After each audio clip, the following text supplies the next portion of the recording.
Chandra, 1x ပါမင်းငါတို့နဲ့အတူရှိနေရင်နင်းအနိုင်ရမယ်စကရင်တွေကနေရာတိုင်းမှာရှိတယ်နင်းသူတို့နဲ့အတူရှိချင်တာဘာမှမဆိုဖြစ်နိုင်ပါတယ်စကရင်တွေကအမှန်တရားကိုစားမထိုးပါဘူးပြီးတော့သူတို့ကမင်းကိုဘဝနှစ်ခုတစ်ခိုင်တစ်ထက်အသက်ရှင်ဖို့ခွင့်ရပေးတယ်မင်းကိုယ်တိုင်နဲ့မင်းရဲ့ဟီးရိုးတွေသူတို့ဘလို့ချန်ပီယံဖြစ်လာလဲဆိုတာကြည့်လိုက်ပါပြီးတော့သူတို့နဲ့အတူအနိုင်ယူလိုက်ပါခွင့်ရပေးတယ်မင်းကိုယ်တိုင်နဲ့နိုင်ငံတကာဆုရှင်များ OG Team Spirit Chandra 1x ပါမင်းငါတို့နဲ့အတူရှိနေရင်နင်းအနိုင်ရမယ်စကရင်တွေကနေရာတိုင်းမှာရှိတယ်နင်းသူတို့နဲ့အတူရှိချင်တာဘာမှမဆိုဖြစ်နိုင်ပါတယ်စကရင်တွေကအမှန်တရားကိုစားမထိုးပါဘူးပြီးတော့သူတို့ကမင်းကိုဘဝနှစ်ခုတစ်ခိုင်တစ်ထက်အသက်ရှင်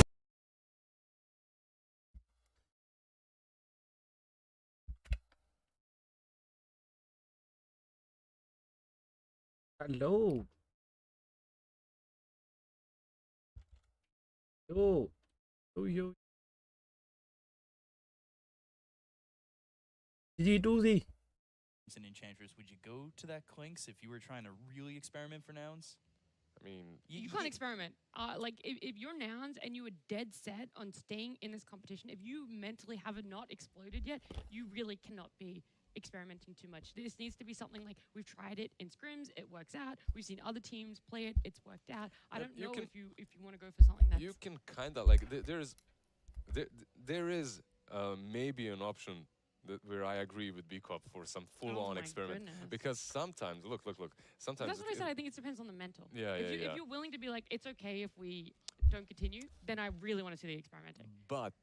if you're in that mindset where you're kind of unhinged, like you're mentally done already, yeah, you know? I know that one very well. I know that very well. You're already done with the tournament, you know, you're like, everything that you tried, everything that you tried isn't working. At that point, sometimes, honestly, you reach that breaking point that changes you as a team, at least when it comes to speaking from experience, from losing a lot, right? And then you just go pick everything else, everything different, and it kind of works. You're not a loser in my eyes, Lizard. Say that about myself. Let's see. So far from now, it's nothing really that crazy. They've got this Sand King. They can protect him a little bit, but not really that necessary. And gaming, I feel like this is so simple. Ench, Luna, I like it. I am trying to just read the smile analyzer here. I'm looking at nouns. Nouns are smiling. They were kind of smiling. They had that look of like, we're going to bring something, maybe a little Gouda out there. Something maybe a little Is that your favorite cheese? No, my favorite's halloumi. I was going there next. But, you know, you see a little bit of they're not ready for what we're about to do. That is... I'm smile analyzing. A devious looking face on copy. The bands I did like from nouns, though, with the SF and the Morphling, not only are they great right now in the meta, like two of the most picked carries coming out, along with Luna, but... we've seen Watson do fantastic on both of them. SF actually, I don't even know his win rate. I don't think it's positive despite how much he's being picked up. Yeah, they did have a very good two SF games that they won. Like they had that one SF where he goes ultra kill and the other one as well where he was nice. I'm so glad this clockwork gets picked up because we briefly mentioned it, that it wasn't banned out in that first phase. We see it there for so many other teams, so many other games. That's where it's banned out. But it gets let all the way through, also not banned in that second phase. And it's because Nouns actually haven't played it yet in this tournament. So I don't know if this is Gaming Gladiators trying to call a bluff of do Nouns play clockwork? Are they comfortable fitting it into their lineup? Is it something they found success with? Or we're okay coming up against the clockwork? They did lose with clockwork a couple of times. In Wallachia, Fly does play it, but overall, it's not like. At this point, they strayed away from it. When he played, he was playing very nicely. Yeah. One exact game where he's dominating the safe lane, then rotating mid, getting like a lot of. GG Brumada မရဘူးเนาะအဲ့တော့ visit တွေပါလာမလားမသိဒီကောင်တွေလည်းနိုင်ပွဲအရင်လိုနေ GG လဲတပွဲမှာရှုံးလို့မရဘူး မရှုံးတာတော့အကောင်းဆုံးပဲ GG က They have some nice combos. တော်နေ2 ရိုက်မှရမယ်ဒီပွဲကို A lot of very active heroes in that. They think of course can farm a little bit, but if these two supports get enough farm early on. နော်ဒီပွဲရှုံးထွက်ပြီလားဒီပွဲ game 1ရှုံးတာနဲ့ကိုထွက်ပြီဒီကောင်တွေအနေထား Snapfire rotation easily. ဟုတ်တယ် game 1ရှုံးသွားတာနဲ့ထွက်သွားပြီလို့ပြောလို့ရတယ် How what what is their average camp stack? Do you guys know that? ဒီဟာကို2စီးနဲ့နိုင်ထားတော့မှဒါ I don't actually know. This is 113ဖြစ်မယ်ကွာ genuine question because အဲ့တော့ ဒီကာကလည်း how greedy ဒီကာကို T-Street ကအဲ့အချိန်မှာဟိုဖြစ်ရင် mid. What do we want that offlaner to have for themselves? How late game can their carry also go? မှတ်တယ်က I'm trying to think about their games just off ဟုတ်တယ်နောင်ကတပွဲမှရှုံးလို့မရ lacking in the stacking department. Okay. But I want to Slacking. say, yeah, they're definitely slacking a little bit. But I feel like stacking for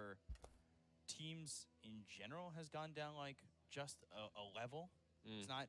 the 30 camp stacked or whatever. တဝဲလုံး 1.8 is their average. Yeah, I was close. ဦးလေးတာကြီးမသုံးတော့ဘူးလားမသိ Evading a little bit more than before. I feel like that's maybe one of the reasons. But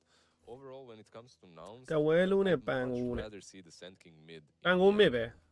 That completely comes. အဲ့ဆိုင်းရင်မစ်ထုတ်လို့ရသွားပြီနောင်က Just what they feel like. ပန်ကိုမစ်ကိုထိန်းလို့ရ Overall, Sand King for me is. ဒါမို့ fake နေရလဲဖြစ်နိုင်တယ် ပန်ကိုကမစ်လို့ပါလို့ fake နေရဖြစ်နိုင် A lot of safe laners. fake This Luna Ench lane into what should ဒီ be. ကြီးကအတင်းရဲ့အတွင်းမှာပြဿနာတက်နေရပြောတယ် You တဲ့ don't have a problem laning into them overall. So အဲ့လိုတော့ I'm မ in the same ကြား boat as မိ Gaming Gladiator, sorry, I just need you to Yeah, repeat that. My ex- brain's a bit exactly laggy. like Ench and Okay. Luna is a damn strong They lane. will come out on top even against what Gyro. feels like a strong. Yeah, they will come out on top almost versus Gyro. anything. But versus Sand Correct. King and Snap, I think that's a. Of course, it's playable for Sand King and Snap, and of course you can outplay them. But overall, I don't think that you're really oppressive. You're not pressuring them that much. The same any thing that tip about how to Nouns get a do for girlfriend themselves, like the gyro and clock. I do like this, but I feel like if I had to choose between the two heroes, two carries right ဒီ now, က I'd choose စကားပြောရဲဖို့ပဲ 10 times. I was going to ask that. How does Gyro stand his ground against like a BK bead? ဒါပေမဲ့အဲ့ဒါပြောရတာလွယ်တာနော် Well, that's Low what Jin he does sound the cut. best, right? Like he stands his ground and he just hits everyone. hits. But overall, he's got like ဒါပေမဲ့ this မင်းကတော့အဲ့ဒါပဲ damage, like a lot of magic, and then you have the Pangolier who doesn't really care about that because of rolling, and then of course you have a Luna that's eventually buying the BKB. Overall, I do like the gyro. A lot of good carries have been banned out.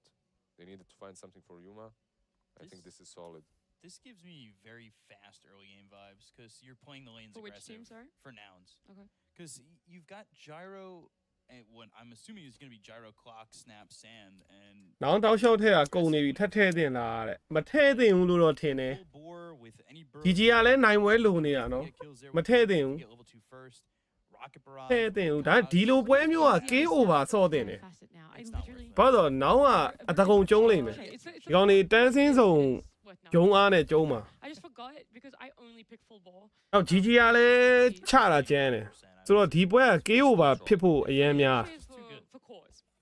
Yeah. That's what မင်းစားပြီးလားလို့ There's arguments for အဲ့ဒါဆိုရင်တော့ Some good luck ပေါ့နော် heroes just have two facets where one is good but the other one ဘာကြိုက်လဲတဲ့ K over ကြိုက်တယ် K over even though the other one is good, you never pick it like Phoenix with K over ဖြစ် Dacha. ဖို့များတယ်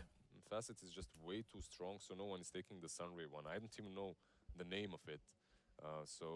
in any case, yeah, that's kind of similar with Snap. I feel like the potential that you get for pickoffs on the full bore is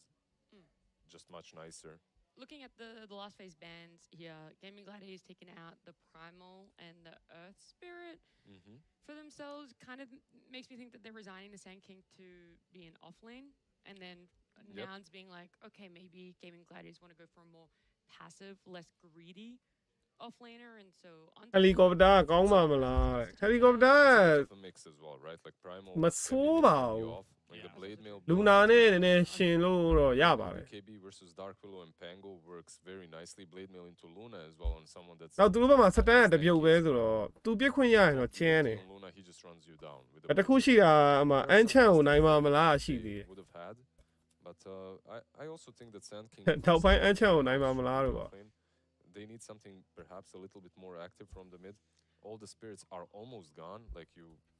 don't have the Earth or the Storm Spirit. Would there be any realm in where a Centaur for Nouns? I was thinking that.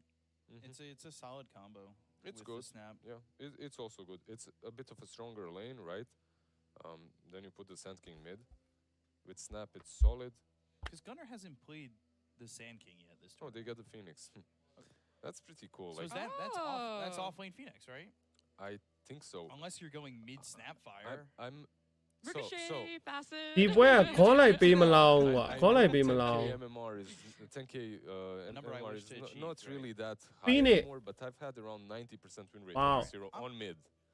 Phoenix. Phoenix. Mid. Yeah. Wow. So there's Tell also me more. I think that people are ဖီးနစ်မစ် experimenting a little bit with this hero, and he has a lot of potential on different lanes, especially if you're in this situation where you wanna experiment a ဒီ little. နေ့တော့ကိုပြောနေသေးတယ်နော်အရင်ကဖီးနစ်မစ်တွေ Top lane is also ဆော့ fun. ခဲ့ဘူးတယ်လို့ I actually don't like him. အဲ့အကြောင်းတော့ပြောနေသေးတယ်ဘာလို့ Aurora offlane ဆော့တဲ့အချိန်မှာကိုတော်ပြောနေသေးတယ်အခု now က Phoenix ကို mid ထုတ်မှာလားမသိ Offlane it's not as great. They get ဘူး copy ဟုတ်တယ်ဟုတ်တယ်ရော now က Phoenix ကို mid ထုတ်သွားပြီဗျာအေးကိုတော်မှဟိုဖြစ်နေသေးတယ်ကဲကြည့်မယ်ဒီနေ့တပွဲက offlane ဆော့ပြရတယ် jab ကဆော့ပြရတယ်နိုင်သွားတယ်အခုလဲ Phoenix ကို mid ဆော့ပြမယ် GG ကိုနိုင်မလားကတော့ပန်ကုန်းနဲ့ထိန်းရမယ်ကွာတိတ်တော့မလွယ်ဘူးထင်တာပဲ Phoenix mid ကပန်ကုန်းနဲ့ထိန်းရမ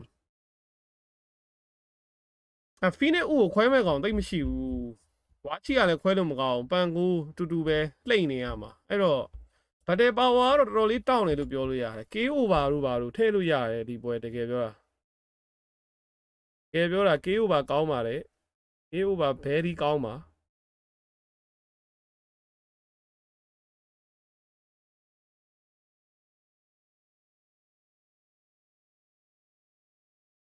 liquid ကိုမောင်းဟယ်လီကော်ပတာနဲ့ဆွမ်းတော့သိသွားတာဒီဘက်ကဟဲ K ဟန်ဒီကဲတယ် -8.5 ဝင်းနဲ့ area သတင်းထားရင်ဘာဖြစ်နိုင်လဲထထိုးလိမ့်ရွှေရှင် over နဲ့ fret over ချထားတယ် okay good luck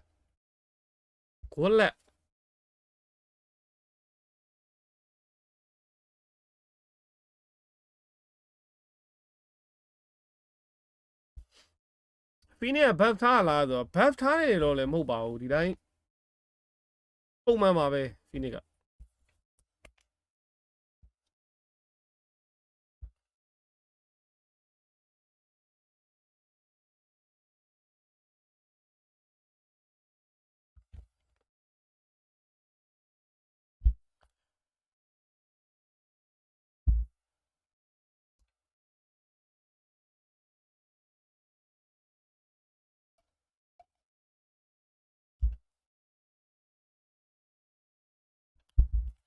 လေးဆက်က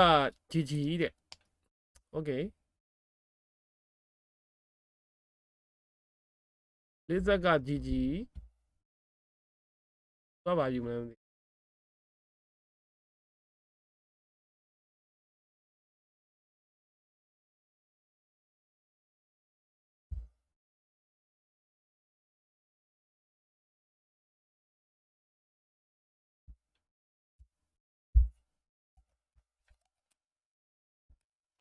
နတီယာနောင်းစအဲ့လေ Phoenix ကိုသဘောကျတယ် Phoenix လေရှီပါကဖက်ဆိုင်တယ်ပဲလာမလားမသိပါဘူးရပ်လို့မျိုး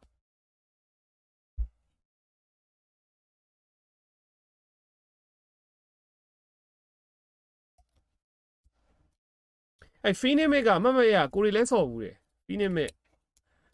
ဟွာမှာတော့တရုတ်မှာတော့ Phoenix နဲ့ဆော်ရှုံးသွားတိုင်းနာမစ်အဲ့တော့တိုင်းနာမစ်တပွဲ Phoenix တပွဲနိုင်တပွဲရှုံးမမရပဲအဲ့တရုတ်ပွဲအဲ့တော့ Bcop ကလည်း GG ပဲတဲ့3ယောက်က GG Plasico တဲ့ Plasico ဆိုတော့ပဲကောင်ဒီရုပ်လားမသိSnapfire mid တင်လားSnapfire mid ကခစ်တော့ကုန်နေပြီဒါပေမဲ့တော့ချင်တော့ရပါတယ် Phoenix တောင် mid ထုတ်နေတဲ့အချိန်မှာ Snapfire mid နဲ့ပြန်ထွက်လာလဲရတာပဲတော့ချင်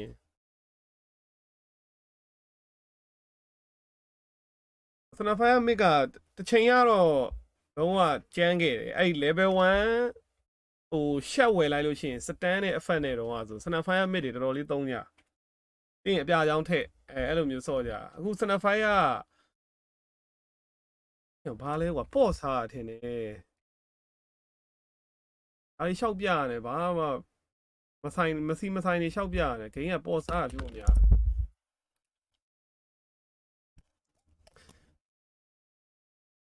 စနဖိုင်ကပြန်ပြီးတော့ထည့်ပေးရမှာသိလား level 1 stand effect လေးအဲ့မှာမြစ်တွေပါပြန်ထွက်လာလို့ရမှာ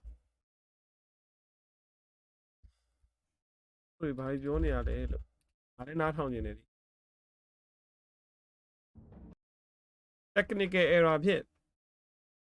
မဟုတ်ဘူးအဲ့တော့အားနေတယ်နည်းနည်းနောက်ကျတယ်ဘယ်ပြောင်းနေရလဲတဲ့မပြောက်ပါဘူးဘလို့ဒီရက်ပိုင်းတောက်လျှောက်တွေ string နေရ string နေရ2ရက်လောက်ရှိပြီပွဲတွေတောက်လျှောက်တနေ့3ပွဲ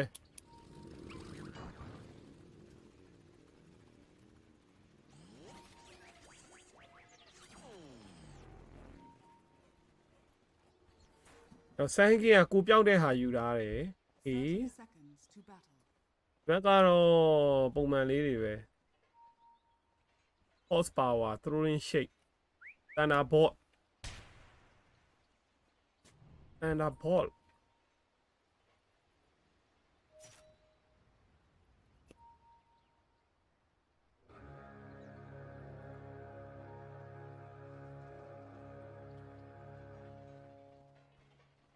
The battle begins.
Creed တော့စားရတယ်ဒီနေ့က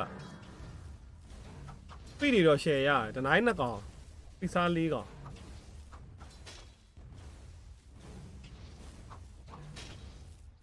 တော့သူ့ရဲ့အဲ့ damage per second မခံနိုင်ဘူးเนาะမင်းလိမ့်ပါဆိုလဲကျန်းတာပဲအရင်တော့ကအဲ့ဒီ Phoenix တွေ miss ဆော့ခဲ့တဲ့အနေထားတွေတော့က passive မပါသေးဘူးအဲ့တော့ကိုရီဆော့ခဲ့တော့ကလည်း passive မပါသေးဘူးအဲ့အခုလိုမျိုး dying light တို့ပါလို့လိုမျိုးကွာအဲ့ဒါတွေမပါသေးတဲ့ုံတော့ဆော့ခဲ့တာအဲ့တော့ကတော့ Phoenix mid တွေကနည်းနည်းစွမ်းခဲ့တယ်လို့ပြောလို့ရအခုလို passive နဲ့ဆိုရင်တော့မပြောမရဘူးပိုစွမ်းလာတော့တယ်လေမှာပန်ကိုကနည်းနည်းနာနေရအောင်တွေ့ရအဲ့ဒါပေမဲ့ပါစက္ကန့်အော်တိုတွေထွက်နေရအောင်ဟိုကောင်ကြီးက Phoenix ကယောဝါတယ်ဟေးအတတာဖြစ်သွား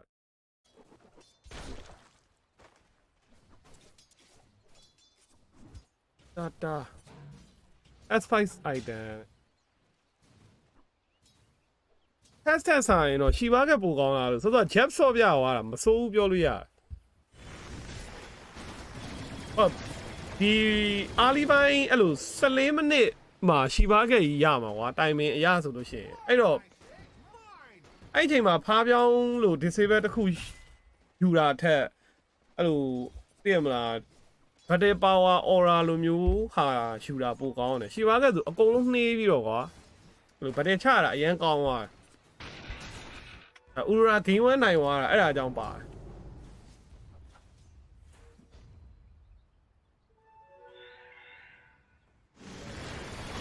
တယ်Fire စကေ1စတန်ဒီ first နဲ့ဆိုမ OB ဘူးလားဒါကတော့ adjustment လုပ်ရမှာပေါ့ဟိုအရင်ကတည်းက Fire level 1စတန်ဟိုလိုမျိုးပါအနီးကမှစတန်တာလားလို့အဝေးကနေဆိုရင်တိတ်မစတန်ဘူးလေအနီးကပြစ်တော့မှ stand duration ပိုကြတာလीအဲ့တော့ဒီဟာနဲ့ဆိုရင်လည်းအဲ့လိုပါပဲအဝေးရလျှောက်ပြင်းမစတန်ဘူးဒါပေမဲ့ပဲထိမယ်အနီးကကျုံတော့မှစတန်ထွက်မယ်အဲ့လိုပုံစံပါ ကန်နာအိုး Majestic တော့ရှိတယ်အေးဦးအနက်နဲ့ဘောလုံးစထရိုက်စင်မမြူတာ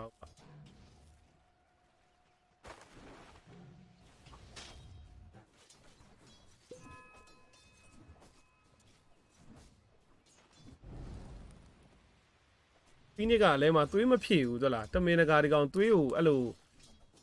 အမဲပဲထားထားတော့သွေးမဲ့လေသူ့ဘေးနာကောင်လေးပူနာအောင်လုပ်နိုင်လေဆိုတော့သွေးကိုအမြဲတမ်းတဝက်လောက်အဲ့လိုချော့ထားဒီနေ့ချော့ထားဆိုတော့ဒီကောင်တန်ကိုဝယ်တာမတွေ့ရဘူးကြည့်နေဒီကောင်တန်ကိုမကိုက်ဘူးသိပ်ပြီးတော့သွေးပလင်းတွေပါလဲဝယ်မဖြစ်ဘူးတမင်တကာကိုသွေးလိုးထားတဲ့စတိုင်မှာရှိ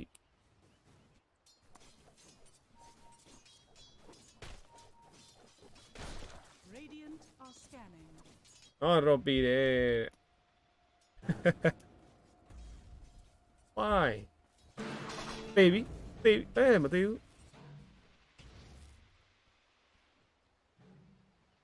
ဘယ်ဘော်တယ်နဲ့ယုတော့တိုဖူတကယ်သေသွားတာအပေါ်မှာတိုဖူများဖြစ်သွားမလားသေသွားပြီ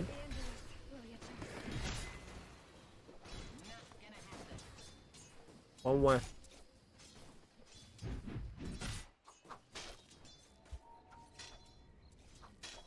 ဒီကောင်ဖနက်သိမ်းထည့်လိုက်ပြီကွာဖီးနစ်က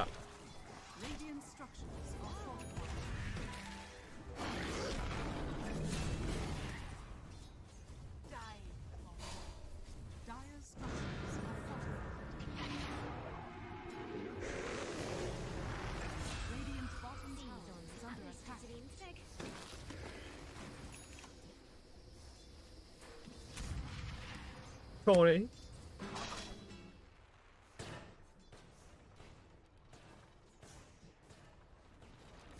ဒီ over နေပြီတဲ့လာမှာပေါ့ဘယ်လိုဖြစ်အစ်စိပေါ့ဘူးမှ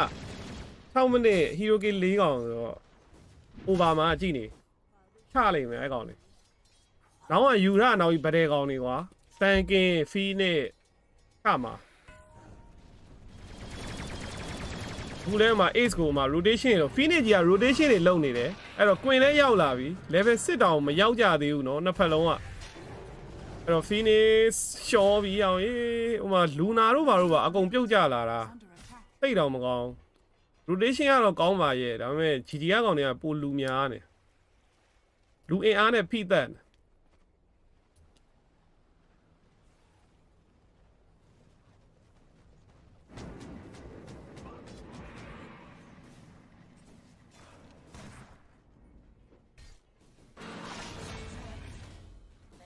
5-1အဲ့လိုမျိုးဆိုရင်တော့တိတ်မကောင်းတော့အရန်ကြီးတစ်ဖက်ဆောင်နေကြီးကေးပေးနေရင်တော့သင်မပြေဘူးသူသေးကိုသေးလေးတွေတော့လုံးမရအောက်လျှောက်ရိုက်နေတာ10ဝဲရှိပြီတော့မနိုင်ဘူးအဲ့လိုကြီးချစ်ကန်ကန်နဲ့ရှောက်ရိုက်နေရင်မကောင်းဘူးဘတ်တင်မှာဒေါ်လာထွက်လို့မရဘူးအဲ့လိုဒေါ်လာထွက်ပြီးတော့တဝဲမဟုတ်တဝဲတော့နိုင်မှာပဲဆိုပြီးထိုင်ရိုက်နေစင်မပြေဘူးလေ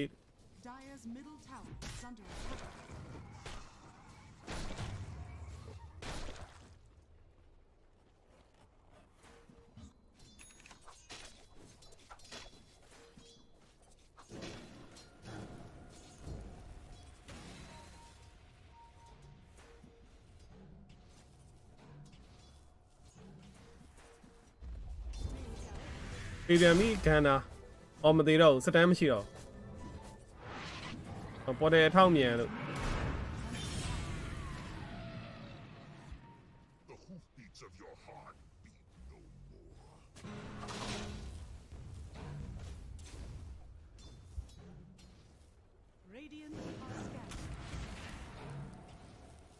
ရိုနေလဲ control မလုပ်နိုင်ဘူးဒီဘက်ကနောင်းအကောင်တွေ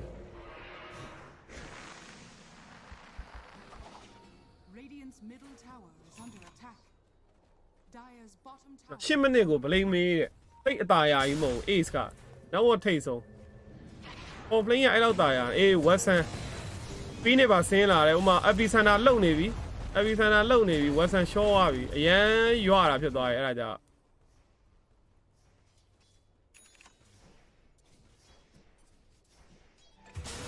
အန်ချန်ရှော့တယ်သို့တွေ့လား10မိနစ်ခွဲ10ကောင်ဖြစ်နေပြီကျုံးမှာနောက်อ่ะဒီပွဲကသူတို့ Dire's middle tower is under attack. အားကုန်သုံးပြီးကျုံးလိမ့်မယ်တေမထူးနေမထူးချတော့မှာကျုံးရင်ပြုတ်ပြီကွာတပွဲရှုံးတာလည်းပြုတ်ပြီဆိုတော့ဒါကြည့်မြအားကုန်သုံးမှာပဲအဲ့တော့အပေါ်မှာယူမတေးပြီလားမသိဘူး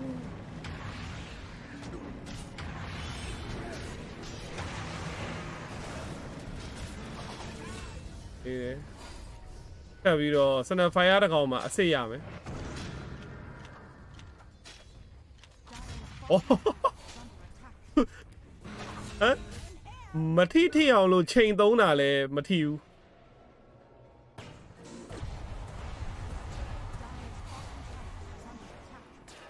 လိုက်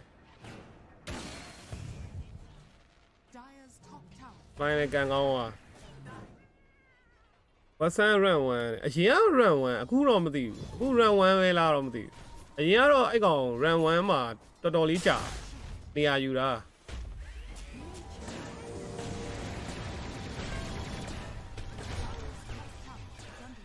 တော့လေဖတ်သွားတဲ့ကောင်ကြီးရှုံးရင်ပြောတယ်တဲ့တော့ချိုးလား Radiant's bottom tower is under တော့ချိုးတော့ချိုး Dire's top tower is under attack.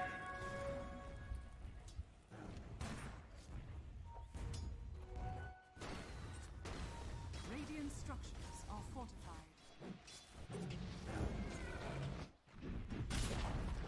Radiant's bottom tower is under attack.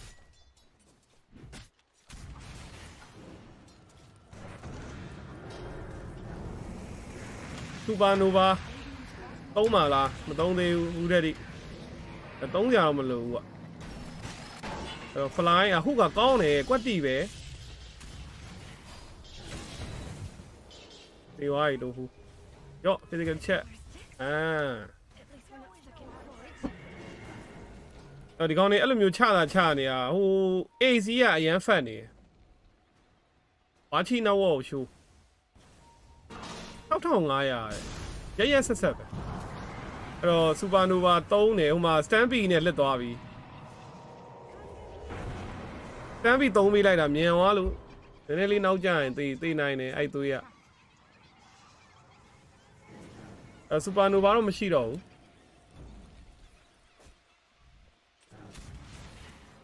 Radiant's တခုလို့ရှိရင်နောင်ကအားလီပိုင်းအဲ့လိုအရန်ချလို့ရတယ်ဆိုပေမဲ့တာဝါယူတဲ့အားမရှိဘူးဂိုင်ယိုမှတာဝါမပြည့်ရင်တာဝါယူလို့မရဘူးဒီဘက်ဒီဘက်ကြောင့်အဲ့လိုမဟုတ်ဘူးအန်ချန်လည်းရှိတယ်ဝါချီလည်းရှိတယ် under attack. တာဝါယူလို့ရတယ်ကွာအဲ့ကောင်တွေကလူနာကလည်းတာဝါယူတဲ့ကောင်တာဝါအားကြီးကွာတော့မဲ့အနေထားမှာရှိတယ်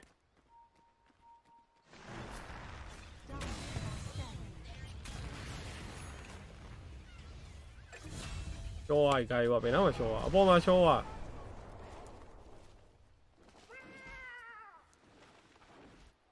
BB2Z G2Z shoe slip Radiant's bottom tower is under attack. အေး BB2Z ဆိုလို့ကိုဘတ်ဖုံးပွဲတစ်ပွဲမှမကြည့်ရသေးဘူးပဲလေယောကြမှာကြည့်ရမယ့်အနေထား Radiant's bottom ဟုတ် tower. တယ်ဘတ်ဖုံးပွဲကိုတစ်ပွဲမှမကြည့်ရသေး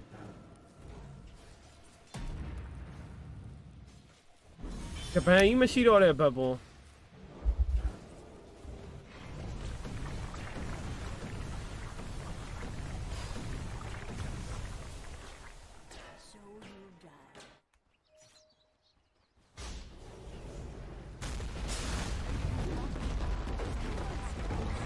သေးလောက်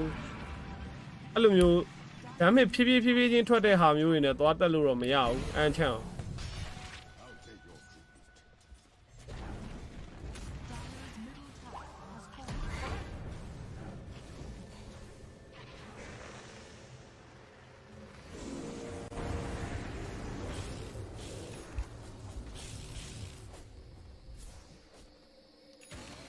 တော့ကြိုရောပြတဲ့ဆိုင်တော့အများကြီးကောင်းတယ်ကောင်းတာဗော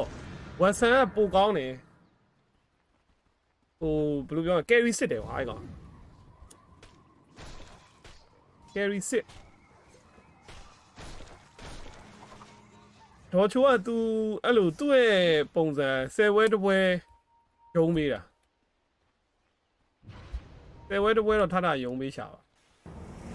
9ဝဲကရောပြော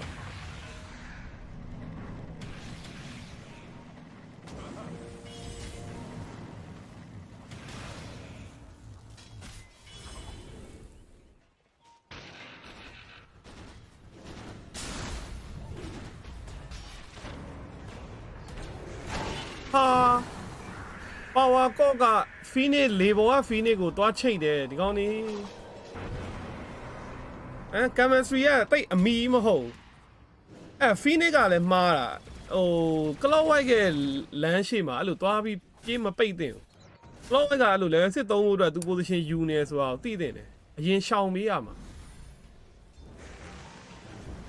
ကမ်မစထရီမိချက်တီ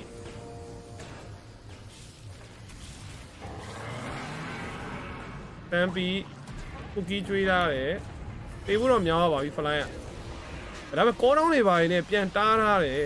အေးမော်တိုင်းမှာကစ်စီလာပြီဒါပေမဲ့ ace ကပိုက်ရနေပြီအစောကြီးပဲအဲ့တော့ epicenter ဘာညာဂန်နာရှော့ဝါအဲ့တော့ပိုက်နေတကောင်မှတွေးမရောဘူးတိုးလိုက်အောင်ဒါပေမဲ့ Watson ကဒီဘက်ဂျားထဲမှာညံ့နေအေး Watson သေးမလားမသေးပါဘူး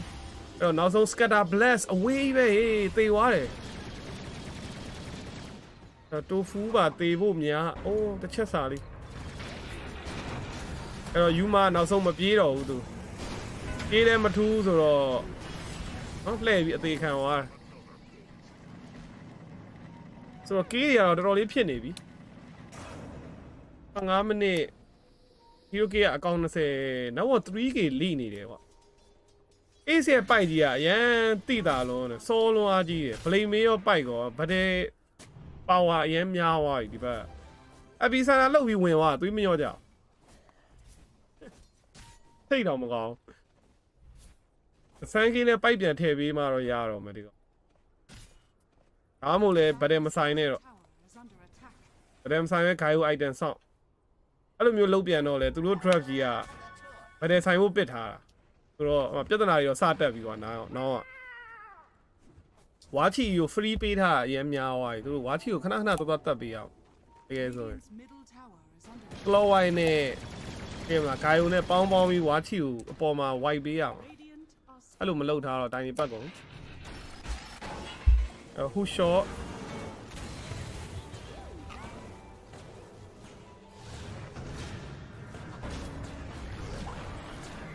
ခေတ်ကရောပြော်တွေခေတ်တယ်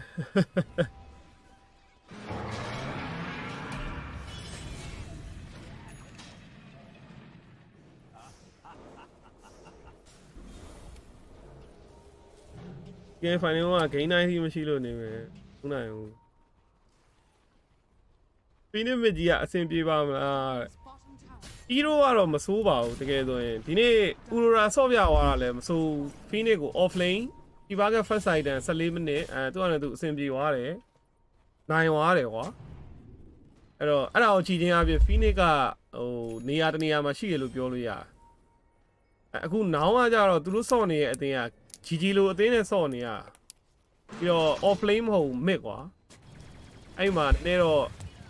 ပွာဟမှုလေးရှိမယ်ဗောနော်တကယ်တော့ကြည့်စမ်းကင်းရလဲ mid hero ပါပဲအဲ့တော့ပြောရဆိုရင်ဗတယ်တော့ချပြီးအမှ borrow strike တွေကကောင်းတယ်ဟာရှော့သွားပြီအန်ချန်ပိုက်អော်ပြီးတာတော့မကာလိုက်နိုင်ဘူးဗောနော်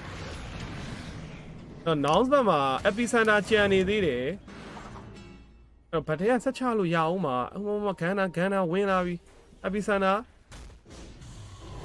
အဲ့တော့မရှိပါကကြီးနဲ့အဲ့မှာအပေါ်ဘက်ကို borrow strike အမှ blast stone တွေပါနှိပ်ထားတယ်တေသွားပြီ553တာဟွာယူလို့မရသေးပြန်ဘူးကွာစူပါနိုဗာတော့ကြံနေသေးတယ်ဆိုပေမဲ့လည်းသူတို့နော်ပြန်ဆုတ်သွားတယ်အဓိကတာဝါယူဖို့ကအဲ့ဒီဂိုင်ဟိုမှမပြစ်နိုင်မရဘူးဆိုတော့ဒီထဲပြစ်လို့မကောင်းသေးဘူးတာဝါယူဖို့အားမရှိ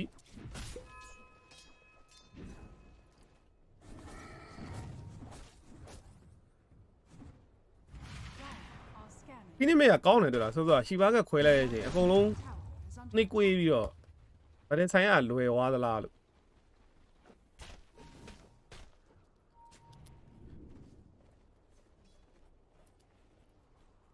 ဂိုင်ယိုနေရာမှာလူနာဒီဘက်ကဂျီဂျီရဲ့လူနာနေရာမှာဂိုင်ယိုဆိုရင်တော့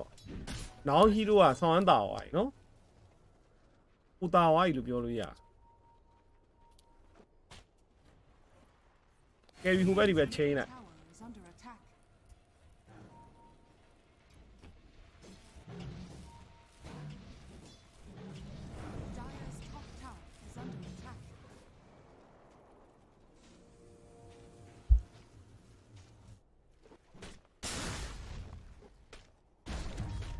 ရန်နာတမျိုးပါလား level 3ကိုတစ်ဆင့်ပဲတင်တာ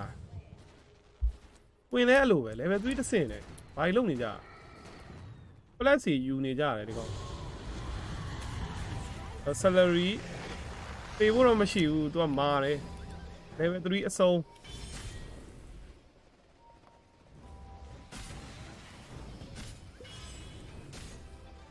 အောင်မေးစလီယာဘာညာမထည့်ရသေးဘူးအဲ့အန်ချန်ဒီပွဲမှာမေးစလီယာလောက်ထည့်လိုက်ရင်သူ့ကိုတက်ရတာတော်တော်ခက်သွားမှာဟုတ်တော့ magical ကြီးပဲနှောင်းဘက်မှာ gaio ကလွဲလို့gaio physical ကလွဲလို့အောင် gaio မှာလည်း magic တွေပါတယ်ဆိုမေးစလီယာတကွက်လောက်ထည့်လိုက်တာနဲ့ဟာရောင်လူကကွဲနေပြီစန်းကင်းကဒီဘက်လှုပ်တယ်ဟို fly ကဒီဘက်ကိုလှုပ်တယ်ဘာကြီးလဲရတော့ရတယ်ကွာနှစ်ဖက်ခွာလောက်တာတော့မှနော်ပန်ကိုရလိုက်သေးတယ်တကောင်ထပ်ဖမ်းထားတယ်အပီစန်တာပါလှုပ်တာရအောင်အေးမညာတမ်းပဲအဲ့ကောင်ကြီးကိုတေးအောင်တတ်နိုင်ပါမလားဆန်ရီတွေပါထိုးတယ်မရဘူးအန်ချန်ကိုအဲ့လိုသွားရှုပ်နေတယ်ဟိုကအေးဆေးပဲကြည့်အောင်တွေးပြေးနေတာနောက်ဆုံးခိုင်ကိုရောက်လာပြီโอเคခိုင်ကိုရောက်လာတော့တေးတော့တေးသွားပြီအပဲအများကြီးစားတာနော်အန်ချန်မသေးတာ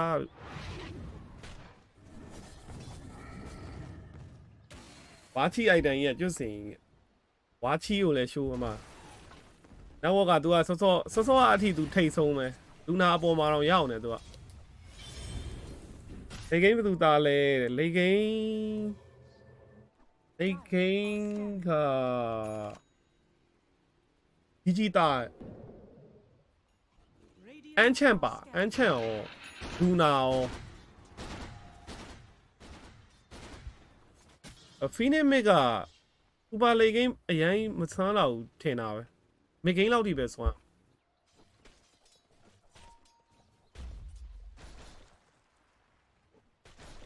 ရွေးရှင်35 over နိုင်လားဖြစ်နိုင်တယ်ဖြစ်နိုင်တယ်အခု21မိနစ်မှာပွဲရသိမ့်မပြတ်ဘူး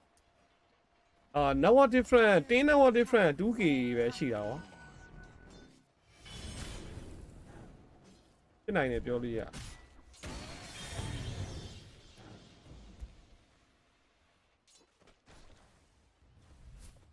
တခုရှိရနော် bro duration 35 over 9လားဆိုတာအခုချိန် duration 35 over ကြီးဖွင့်ပေးနေတာဆိုလို့ရှိရင်အဲ့ဒါခဏနေ GG ကဗဒဲအကြီးနိုင်တော့မယ်ထင်တယ်ဗဒဲအကြီးတွေနိုင်တော့မယ်အနေထားမှာရှိတယ် wine spell အဲ့လိုကြီးဖွင့်ပေးရင်လည်းတတိထားပွဲနေထားဒီတိုင်းသွားရင် over တယ်သိကြပါ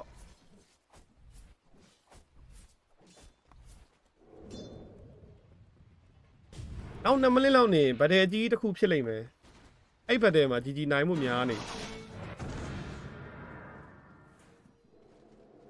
ပြောဆိုရင်ဒီဗဒဲလားမသိလူနာ BKB နဲ့ဟုတ်ကွာ GG နိုင်တာမဟုတ်ဘူး GG ရှုံးတာလားဒီမှာနှစ်ကောင်ရှုံးသွားပြီအဲ့ဒီပုံစံတိုင်းဆိုရင်တော့အဲ့ over တယ်ဗဒဲအကြီးမဖြစ်ဘူးနှစ်ကောင် plane ရတယ်35 over တယ်ဒီပုံစံတိုင်းဆိုရင်တော့စနက်လိတ်ဂိမ်းတဲ့စနက်လိတ်ဂိမ်းကအန်ချန်နဲ့စနက်နဲ့ရလေအန်ချန်လိုအပ်ချက်သိမ့်မများဘူး requirement သိမ့်မများဘူးကွာစနက်5ရအဲ့သူ့ရဲ့လိတ်ဂိမ်း requirement က level 20လိုတယ် item လိုတယ် item အဲ့လိုနှစ်ကွက်ပေါ့ကွာ နဲဆုံးတော့နှစ်ကွက်လောက်လိုတယ်အဲ့လိုမျိုးလေကိန်းစနက်ဖိုင်ကကျန်းမှုဆိုရင်အန်ချန်အဲ့လိုမဟုတ်ဘူး level 15 16အဲ့လို19လောက်နေတယ်ဒီကောင်ကဟိုဟာ hurricane fight တစ်ခုနဲ့ကျန်းနေပြီဒါမှမဟုတ် hurricane fight မပါခဲ့ရင်တော့အဲ့လိုကျန်းတယ်ကွာ level 15 16လောက်နေဒီ level 1ပြစ်တာပိုကျန်းအဲ့တော့အားရလူရှန်ယူသွားပြီကိုဘက်မတားနိုင်ဘူး rocket နဲ့တော့ကြည်တယ်ဒါပေမဲ့ position တွေကအောက်နေပြီပေးလိုက်ရပြီကွာ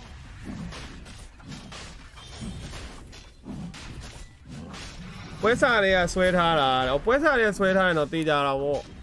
ကိုပါဖို့များတယ်ဒါကြီးက35ဘလူးနေနေ over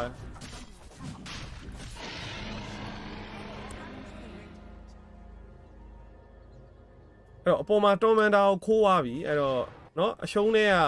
အမျက်လေးတော့ယူတော့ယူသွားတယ်အေဂျစ်ပေးတယ်တော်မန်တာယူနိုင်တယ်မဆိုးပါဘူးအဲ့ဒါမှတကောင်းမှမသေးဘူးဆိုရင်တော့ပိုကောင်းတယ်နော်ဟုတ်တယ်ကွာပြန်ထွက်သွားပြီအဲ့သူတို့တော်မန်တာလည်းသူတို့ယူအောင်မယ်အဲ့တော့မနေ့ကတွက်ကြည့်တာတော်မန်တာနှစ်ခုရရင်နောက်ဝက်ကဘယ်လောက်လဲ3500ကျော်လောက်2800ရယ်900ရယ်ပေါ့3300နောက်က3300ရတယ်တင်းတော့တော်ဒီကောင်နေတောင်းရနှစ်ခုရတယ်တော့ကြည့်မယ်ဆိုရင်တင်းတော့ different 1k တောင်ပြန်ရောက်လာပြီကွာနောင်ဘက်ကိုရှေ့ဖြစ်နေပါချူဟောနေ over 40တဲ့ because ကိုလေးရချင်းဟုတ်တယ်အဲ့ဒါပြောနေတာကိုကြည့်တဲ့ပွဲတွေကမိနစ်40အနည်းဆုံးပဲမိနစ်20ပြတ်တဲ့ပွဲတွေမကြည့်ဖြစ်သေးဘူး group A ပွဲတွေမှာမိနစ်20နဲ့ပြတ်တဲ့ပွဲတွေအများကြီးပဲအဲ့ပွဲတွေကိုမကြည့်ပြဘူးအဲ့တော့နော်ကိုကြည့်ပြတဲ့ဒီ group A ပွဲတွေအကုန်လုံးကမိနစ်40ကျော်အဲ့တစ်ပေါက်တော့ရှိအဲ့တစ်ပေါက်တော့ရှိတယ်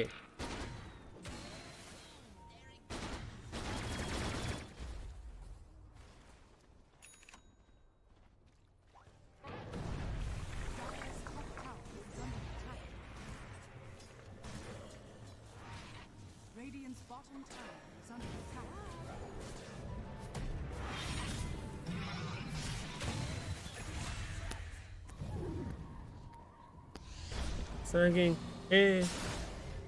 ပြန်ထွက်เสียလမ်းမရှိဘူးလားအော်ဒါကရှိသေးတယ်ပြီးသွားပြီဒါကအပိလုံးနေခန္ဓာတို့GGက agent တော့ရထားတယ်လိန်နေပြီနေတော့ပြန်လိုက်တွန်းနေရတာကွာအောက်မှာလည်း Snapfire ကတွန်းထားပြန်လိန်နေပြန်တွန်းနေရတာနဲ့ရှေ့တော့တိတ်မရောက်ဖြစ်ဘူးကွာ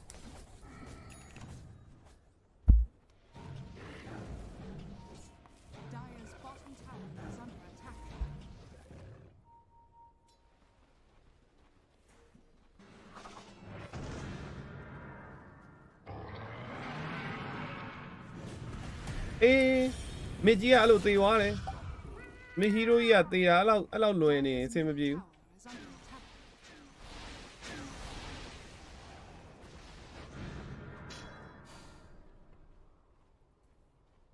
Group A ကဘယ်သူတွေလဲ Group A က liquid တို့လေ liquid တို့ဘတ်ဘွန်းတို့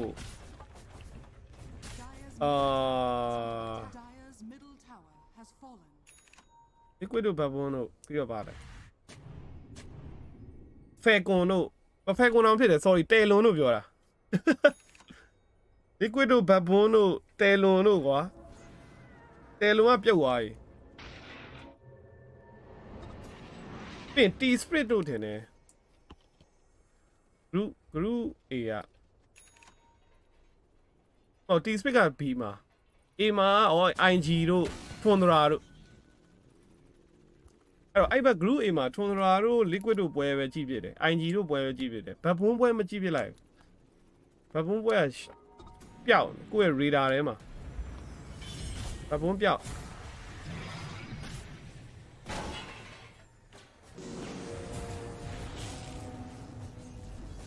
အဲ့တော့နော် agent နဲ့တော့အသေးအတန်ပဲ space လုံနေတယ်ဒီကောင်လေးဗတ်တယ်မချသေးဘူးအစမ်းကင်းဆိုလဲဟိုးအပေါ်ကနေဆင်းမလာတော့ဘူးတို့လားချိန်ရအောင်တော့ဆွဲပြီးသား over မဖြစ်အောင်နေကဥရောရုံးပန်ရပြီဒီဝက်ပြဖြစ်သေးတာဒီဝက်မပြဖြစ်ဘူးဘရု day 1 day 2 day 3 3ရက်လုံးဘတ်ဘုံပွဲမပြဖြစ်ဘူးနော်ရီဒါအောက်မှာပျောက်နေတယ်လို့ is under attack. ဟော surprise Dire are scanning. play ရောကြမှာအဲ့ကောင်တွေကိုကြည့်ရအောင် surprise ဘယ်လိုတိုက်မလဲအဲ့တော့ age ကြတော့မယ်ဆိုတာတည်တော့စမုတ်ထားတယ်ကောင်တွေချတော့မယ် Tower has fallen. သူတို့သွားချမဲ့နေရာကကြီးကဟိုမှာဝက်ထောင်ထားတယ် Scanning. ပန်ကိုဆောင်နေတယ် Dire's bottom tower. ဝင်ပြီသူ့ရှော့အကောင်းတယ်တခါလေအဲ့တော့1-1တော့ trade ထားတယ်လောလောဆယ်ပန်ကိုမရှိဘူးသူတို့ mid hero မရှိဘူးဒါပေမဲ့ချအောင်မှာ Western level 6တွေပါဖွင့်လိုက်ပြီအဲ့တော့ဥသုံးတယ်ဒါပေမဲ့ BKB နဲ့ခွဲထားလိုက်ပြီစမ်းကင်းပြန်ဝင်လာတယ် Ball Strike 3 man ရောင်းရေးဒါပေမဲ့လည်းမရပါဘူး Luna damage တွေအောက်မှာအကုန်ရှော့ Travel Key ဒီမှာယူမလည်းပေါ်တယ်ထောက်လိုက်ရပြီအဲ့တော့ Atra Key တကယ်ရုံးတဲ့ carry ရောင်းရေးဝဲက over တော့မလို့နဲ့ကြည်စမ်း Dire's top tower. ဘတ်တဲ့အဲ့လိုအပြက်ကြီးရှုံးသွားဒါတော့တကောင်အရှင်ရတာနော်သူတို့ပြီးတော့ဥဥတဲ့နေရာနည်းနည်းသားသလားလို့လူနာအရှိမအဲ့လိုကြီးဥချပလိုက်တယ်ဟိုက BKB နဲ့ပြစ်မှာပဲလေ Dire's structures are fortified. အဲ့တော့ Phoenix ကစားရသမားနည်းနည်းလေး Dire's middle tower. careless ဖြစ်တယ်အဲ့လို Barrow Strike 3 man လှုပ်ပေးထားတဲ့အနေထားလေးခေါင်းတော့ဗောနော်အဲ့ဒီအချိန်ကြမှာဟိုဘက်လေးမှာသွားဥရမှာလူနာကိုရှောင်ပြီးဥရမှာဒီဘက်မှာပြောရမယ်ဆိုရင်လူနာတကောင်လောက်ပဲကောင်းကောင်းပြစ်လို့ရတာပြီးတော့အန်ချန်ပေါ့အဲ့လောက်ပဲပြစ်လို့ရတော့ကျန်တဲ့ကောင်တွေကအဲ့လိုဥကြီးကိုလာပြစ်ဖို့လာခုတ်ဖို့ဆိုတာသိမလွယ်ဘူးတော်သေးတယ်မကမယူပါဘူးယူလို့လည်းမရလိုက်ဘူးဗောနော်ဟိုမှာ Spotify တွေပါဒီကာရာနဲ့အာနဲ့ဆိုတော့မကတော့မပေးလိုက်ရဘူး T3 တလုံးကျိုးရတယ်ကွာ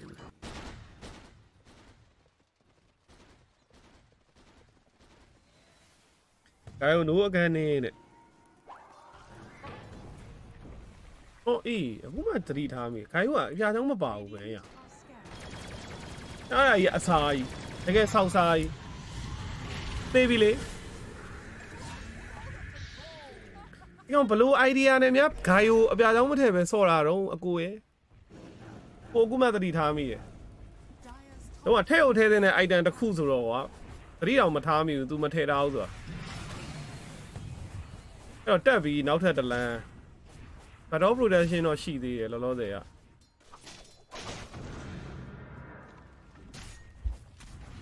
အဲ့စပဲတော့အပြည့်ရှိတယ်ဂိုင်ကိုစက္ကန့်40 bypass ရှိတယ်ဒီကောင်နေဂိုင်ကိုက လှုပ်ချင်လားမလှုပ်ချင်လားလူနာနဲ့ item တော်တော်လေးပြတ်နေရောဒီကောင် bypass လည်းမလှုပ်ချင်တော့ဘူးကွာ Dire's မကတလန်းတော့အနည်းဆုံးပေးလိုက်မယ်တင်တယ် Dire's top barracks. အလေလန်းတော့သူတို့ရအောင်ကာမလားချက်ကြည့်ရမယ် Dire's middle barracks are under attack. ဂန်နာကတော့ creep တွေခေါ်သွားတယ်ဗောနော်ဒါပေမဲ့အောင်မြင်ဘူးကအပေါ်မှာလည်း creep တွေတက်နေအောင်လုံးဝခေါ်လို့မရဘူးအဲ့တော့3လမ်းမခါယူဖို့ Dire's စ middle ပြီးတော့ကြံစီနေပြီအဲ့တော့အခြားအသင်းတွေဆိုရင်တော့နောက်ပြန်ဆုတ်ရင်ဆုတ်အောင်မယ်ဒါပေမဲ့ GG ဆိုတဲ့အသင်းကမရဘူး Dire's ဒီကောင်တွေလှုပ်ပြီးဆိုရင်အဲ့လို attack. အဆုံးထိပဲအဲ့တော့မပြန်သေးဘူးအခုတည်းဒီအမှမတ်တက်ကြီးရက်နေတယ်ဟိုးဘက်အနောက်မှာစန်းကင်းတို့ရက်ကွက်ဝင်တော့ဝင်လာတော့မယ်ဟိုးဘက်အနောက်မှာအဲ့တော့ Ace Rocket မိထားတယ်ခမလားတာဦးကဒီကောင်တွေနေရာတော့ယူတော့ယူတာချသေးဘူးချသေးဘူးအေးနှကောင်လုံးအမှပေါ်ပြီ Ace ကသူ့အတူခရီးစားဖို့တကာခုံလိုက်တာဥမာတကောင်သားတကောင်သားအနောက်မှာစောင့်နေတာသေရောအမှဝက်တွေပါဖြတ်ခံ nice try nice try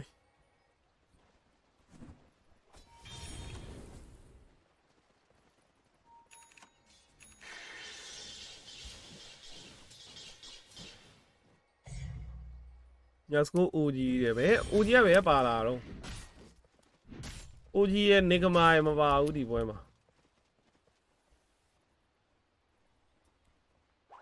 second လိုချန်ထွက်တော့မယ်ဒီကောင်လေး second လိုချန်လေးပါလေးများစောင့်မလား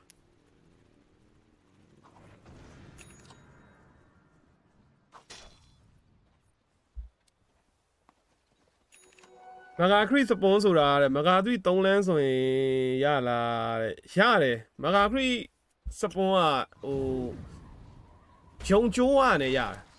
3လမ်းမဂါလို့ထွက်လာစရာမလိုဘူးကွာဘာရက်6ယုံလုံးကျိုးသွားပြီဆိုတာ ਨੇ အဲ့ဒီဟာကနိုင်တယ်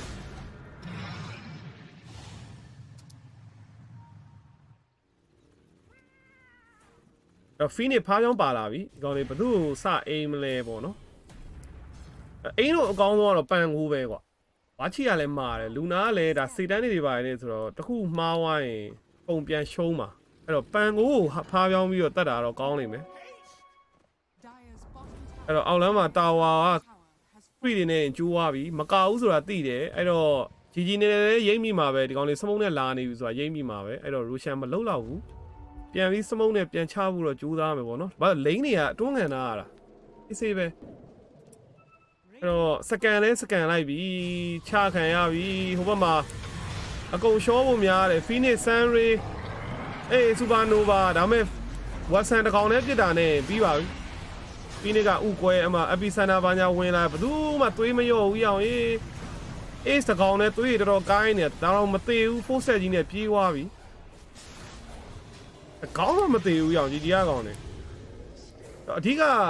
ဘယ်လန်းနေလာနေလဲဆိုတာကိုစကန်ကြီးမိသွားတော့အဲ့မှာပြဿနာတွေကတက်ကုန်တာပေါ့နော်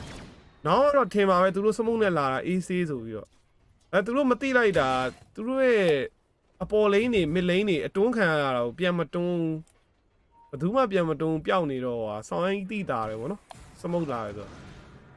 အဲ့တော့မထူး80တိုးတယ်80တိုးတော့လဲ3កောင်ကြွားသွားပါတယ်အဲ့တော့ရိုရှန်အောင်မယူတက်လာပါပြီ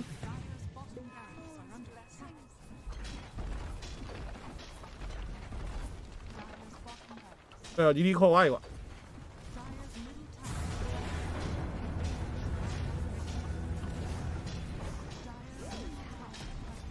35မိနစ်တော့ over သွားတယ်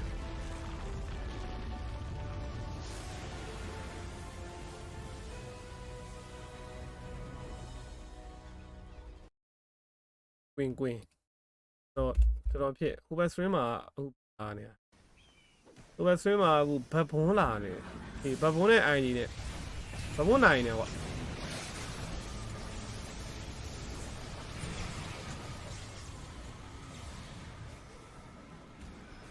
ကီယိုဒါကာ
Radiant's middle tower is under attack.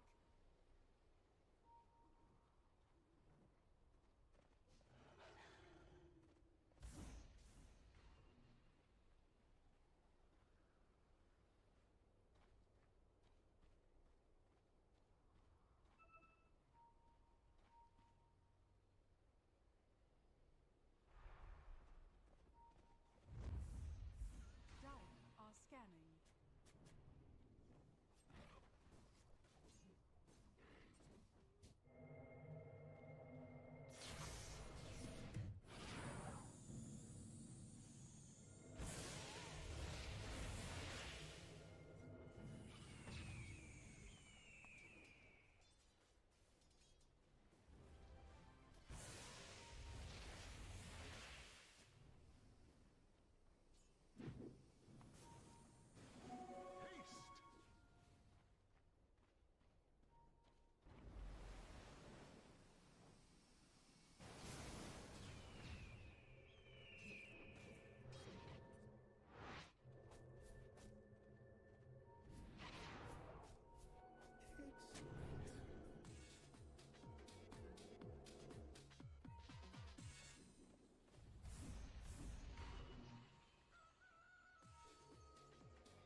Dire's middle tower is under attack.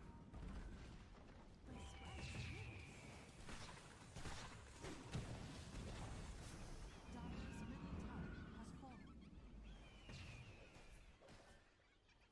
You have my respect.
Yeah, ဘာဖြစ်သွားနိုင်အောင်อ่ะ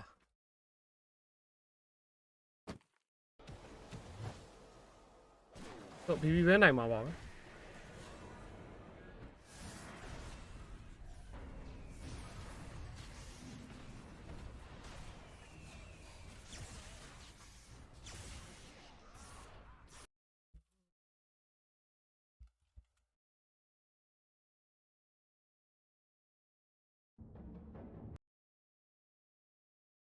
ဒီညလိုက်ကြည့်ရတာအိမ်မက်ထဲမှာလာပါ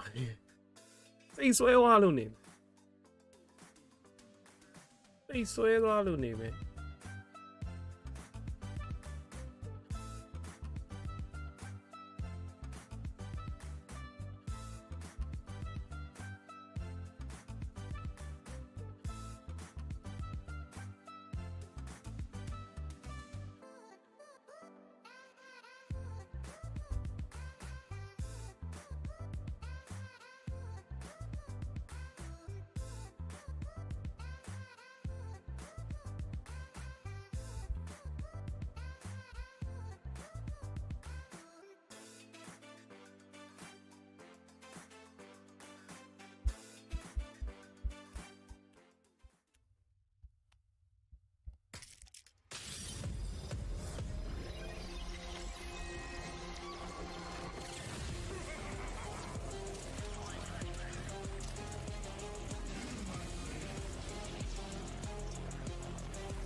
Dacha.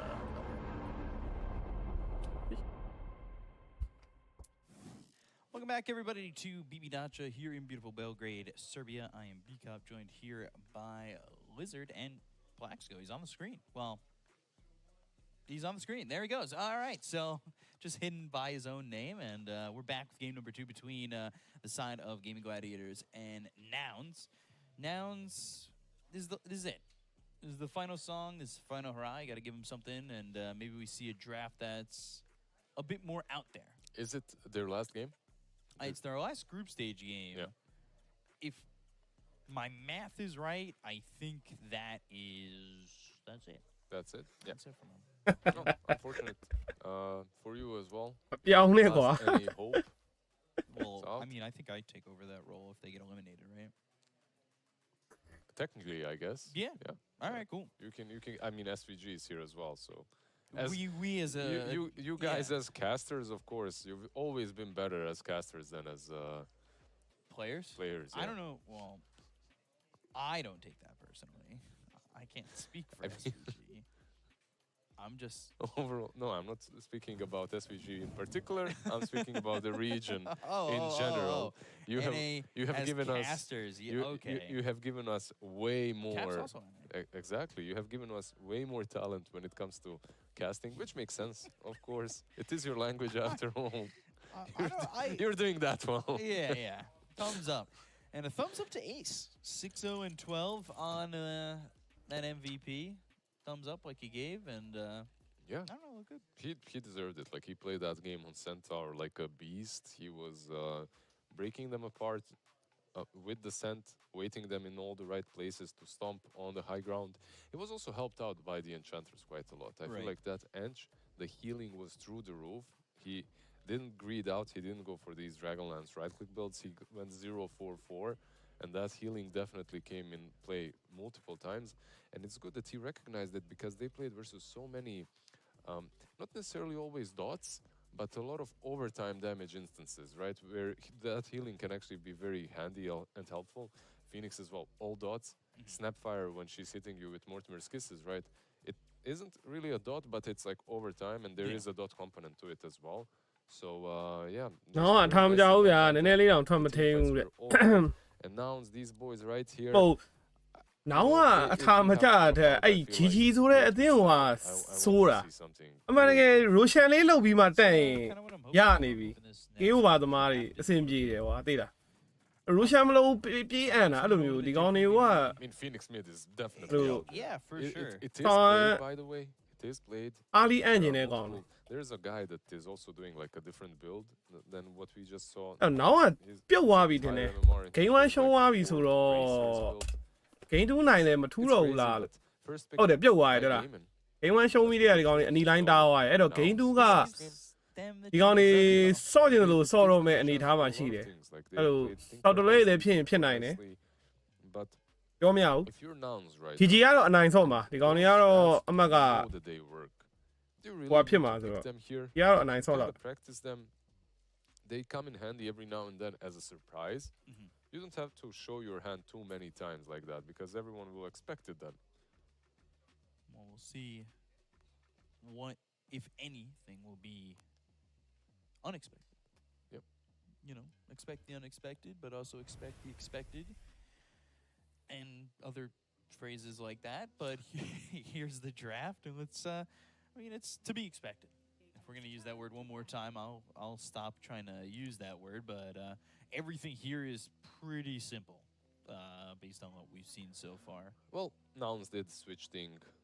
things up a tiny bit, and Enchantress is banned out together with the Naga in one storm. Those three needed to go, and Gaimin as well, they switched things up as well by banning out the Sand King. So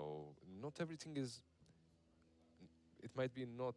unexpected, but it's not the same as in game number 1. So we do see some adjustments already off of that game number 1. When it comes to heroes that I think are really strong and left in the pool, there's a Clockwork as well. He's available. There's a Shadow Demon, which very surprises me, is still in the pool. So maybe an option and something that Nouns can think about. ရွေးချင်း over 36တဲ့36 1.8ပေးထားတယ်တန်လိုက်တာ First overall pick, and we have we seen much Shadow တန် Demon? လိုက်တာ Can't see him because he's banned all the He's time. always been first phase ban. I think he's got 100% contest rate, Almost, yeah. and it's all due to the fact that Wow. hey, we're just constantly banning him, but now he gets through. So finally, They knew it. Like Nouns, 100% they knew the Shadow Demon Yeah. will be picked. so finally the Shadow Demon gets picked, and what do you want to put it Oh, that together could be with? the I'm eye got. actually Damn, gonna no. look at these statistics here for heroes and contest rates because I'm almost certain it's Shadow Demon 100%. Yes, it is. Yep. And he has only been picked 4 times out of the 50 matches it's been contested in. Yep. That is a crazy. The hero is just Crazy way rate. too good. Like he does so many things. Do you know And- the other 100% contest rate hero? Naga. Yes. And she's been picked maybe once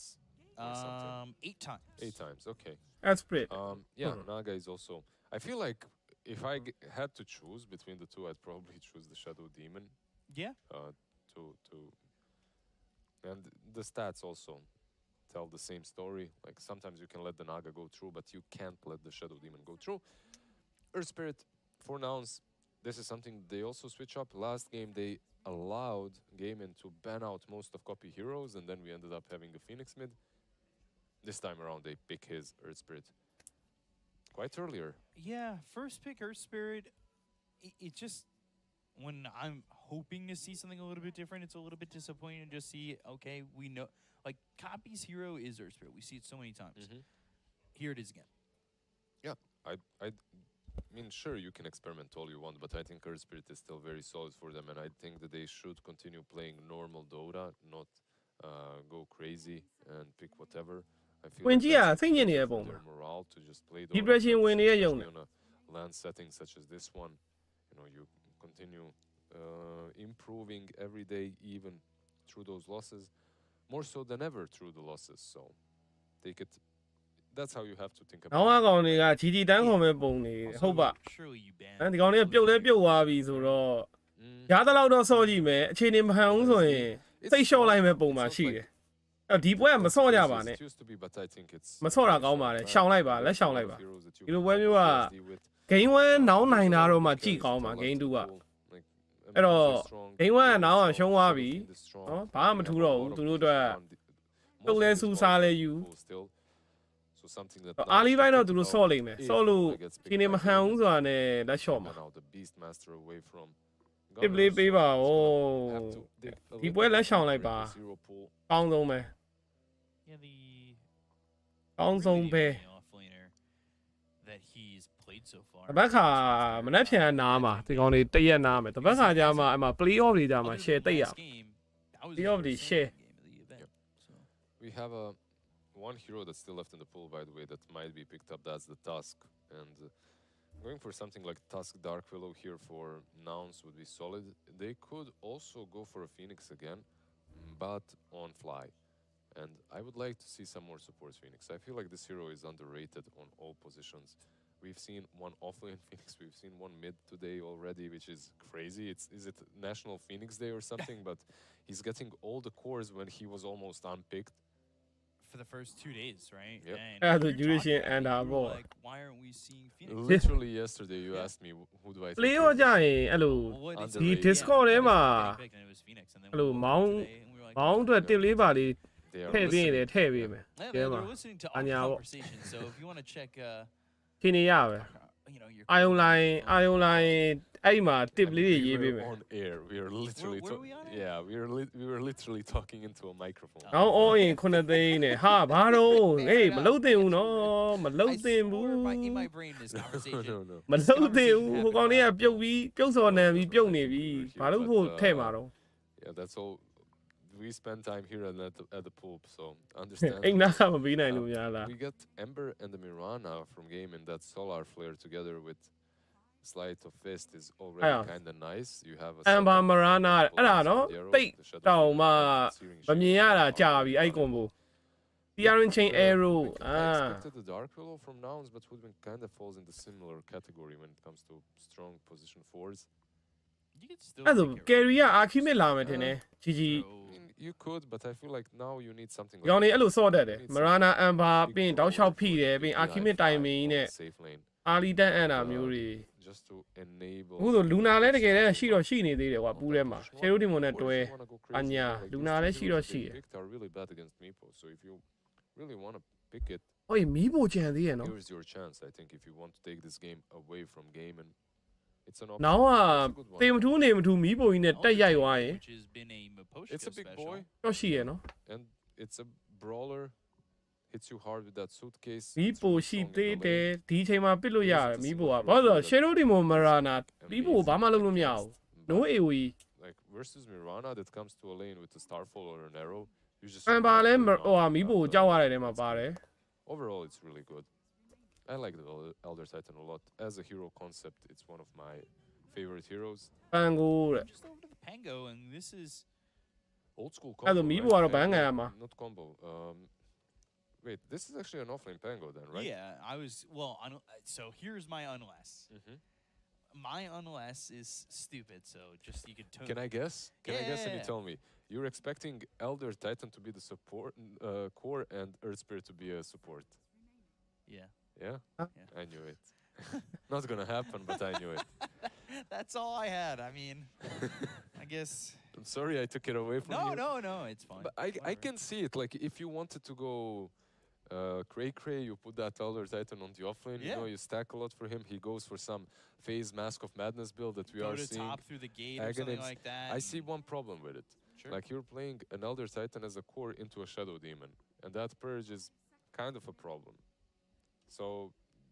I'd didn't think rather that far have ahead. just a normal game, you know, ET. မီးပိုဘန်းပြီအဲ့တကယ်တည်းနောင်ကမီးပိုဆော့ခြင်းဒီနေရာမှာပစ်ကမှာ That's အဲ့ so ပန်ကိုလီ rude. ကနေရာမှာပစ်ကမှာအဲ့ဒါမှရအောင် We gave you second pick Yeah. by picking first pick. We wanted to watch some EPO, but I'm sorry, chat. Don't be upset, chat, though. If you get upset, I'm telling you, those community drop chances get a little bit lower. Just saying. Gotta keep it PMA. No, they're keeping it PMA still on Nouns, even through all these games. So we have to keep it PMA no matter what as well. What's a cheese pick now that Meepo is gone? For Nouns, Mhm. I feel like there isn't a cheese pick. This is even like when I look at the position. visit ones ကြီး that ရှိ I would သေး like တယ် them to visit appear, visit They're not that great into an SD. ဟိုဟာ Ace ရဲ့ hero 3 Really ကောင် like ဘန်းတာ something like a Medusa. For visit ရှိ Nouns, သေးတယ် visit but the SD is very scary with those illusions hitting you. GG 2 စီးတဲ့ BB 2 စီးတဲ့ What broken position ones are there? BB 2 စီး Like you have some Luna as well still left in the pool. If you wanted to go that route, you could. For Yuma, like you could go for a Morphling as well. But all these heroes, like I actually think out of all of them, Morphling is probably the best. Right. Like you can morph into Ember. It's a really good target to switch into. Versus SF, the matchup might not be the best, but it's all right. The only problem is you come online a little bit too late. But overall, I think it's playable. I wouldn't mind it. The other, if you want to be a little bit more creative, Sure. again, you suffer a bit into SD, but an Ursa into SF, I feel like is... I know this hero is dead, but Ursa into SF, I kind of like it. Like, you get on top of him, he starts channeling Requiem, you just pop your ulti, you literally don't care. You have a Basher eventually as well. I feel like that's a hero that if he was Morphling was still the best one, definitely. So, I don't know. Like a Medusa is an option, but I don't think that she's amazing. She's just good. And when it comes to game, and they just need an ace hero here, right? And Andalo yeah. okay Pretty simple, honestly.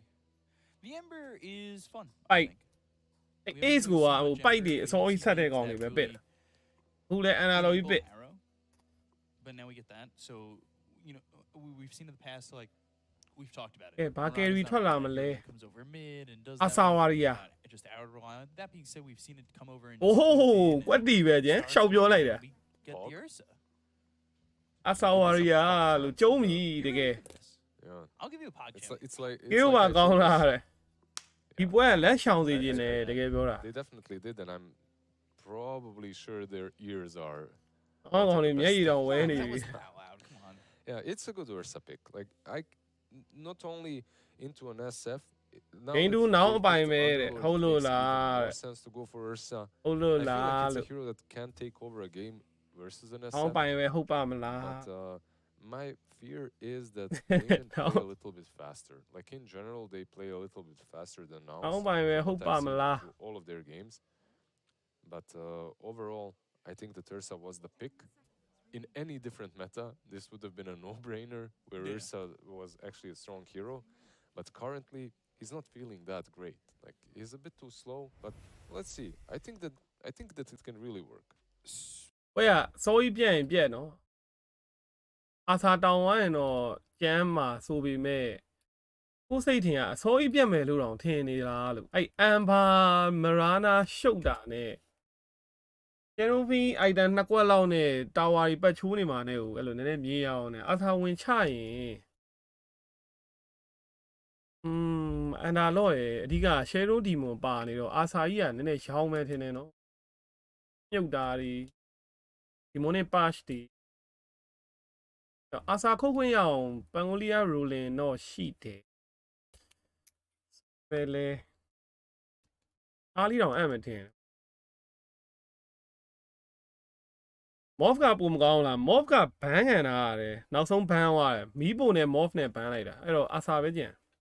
အေရီယာကုန်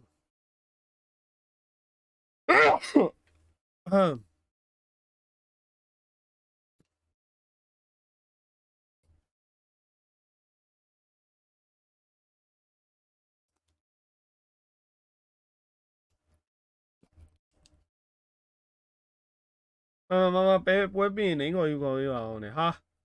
Facebook မှာကြည့်မနေနဲ့လို့ YouTube လာကြည့်လိုက်အမှတခါတည်း Facebook မှာမတ်မနေနဲ့သူ့အမှဟိုမှာပေးထားတယ်ခမ်းကြော်စရာကြီး YouTube ကကိုဟိုပင်ကွန်မန်မှာ YouTube link ချပေးတာအဲ့ဒါဆိုနာမည်ခေါ်ပေးစရာမလိုတော့ဘူး bro ရဲ့ဦးစကနေရဲ့ tip တွေကိုအမှ YouTube ကလူတွေမြင်သွားအောင်လို့YouTube account လုပ်လိုက်ပြင်နာမည်ကိုလည်းဦးစကနေလို့ရေးထားလိုက်ဒါမှမဟုတ်စကနေဆိုပြီးတော့စကနေလို့92လို့လေးဆက်ကနောင်းနိုင်မယ်ထင်တယ်ကွာဒီကောင်ကအစာကြီးကျန်းသွားမယ်လို့ထင်တာပဲလေးဆက်က okay let's see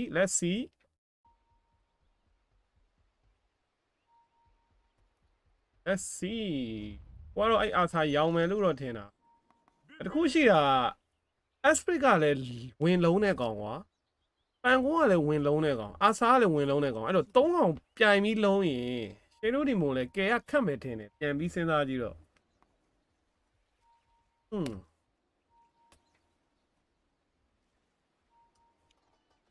ဖြစ်တော့ဖြစ်နိုင်ပါတယ်နော်နောင်းဝင်တာဖြစ်တော့ဖြစ်နိုင်တယ်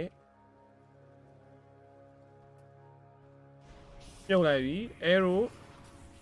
what ရွာ first blood arrow fee ကိုမှပေးရတယ်လို့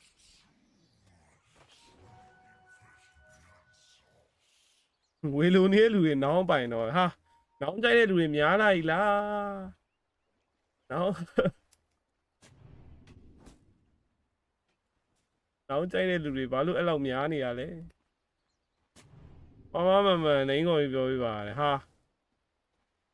ဒါပေမဲ့ပြောင်းလိုက်တော့လေလူမင်းနဲ့ပဲလူမင်းမလုံးနဲ့တော့ဦးစကနေဆိုပြီးပြောင်းလိုက်အဲ့ဆိုရင်သိအောင်လို့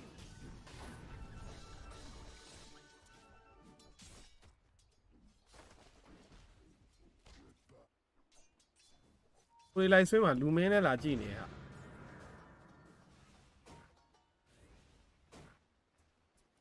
ယောက်ျားရှိတဲ့မာနတယောက်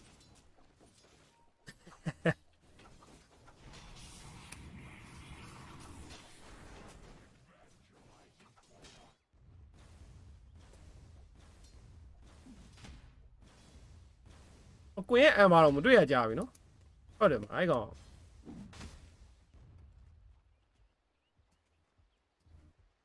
ပန်ကိုးတွေကြီးပဲတောက်လျှောက်ကင်နေရညင်နေရတော့အမ်ဘာတော့မှတိတ်မတွေ့ရ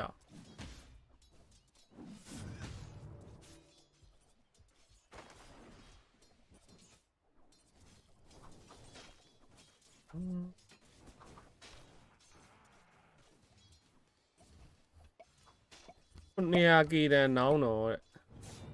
ဘုလက်ပါကိုကတော့လက်ရှောင်တယ် see you in play ရောအေးအမအလဲမှာဝိုင်းဝိုင်းတပ်ပလိုက်တယ်ပြီးတော့ကွင်ကမသေးပါဘူးဘော်တယ်လေးနှိပ်သွားတယ်ရောင်အေးဟိုကောင် level တွေလွတ်ပြီး aspect ကအမ tower ရှေ့ကို crit တွေရောက်နေတယ်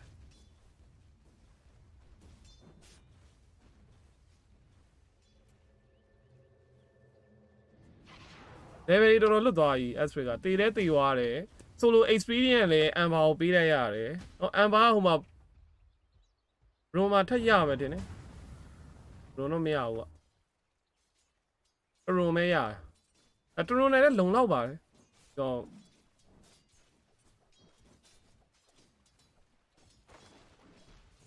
နောက်မှမတ်တော်ပဲဆော့ပါမတ်တော်လီတို့ပါတခါမှမကြည့်ဘူးအဲ့ဒီပွဲ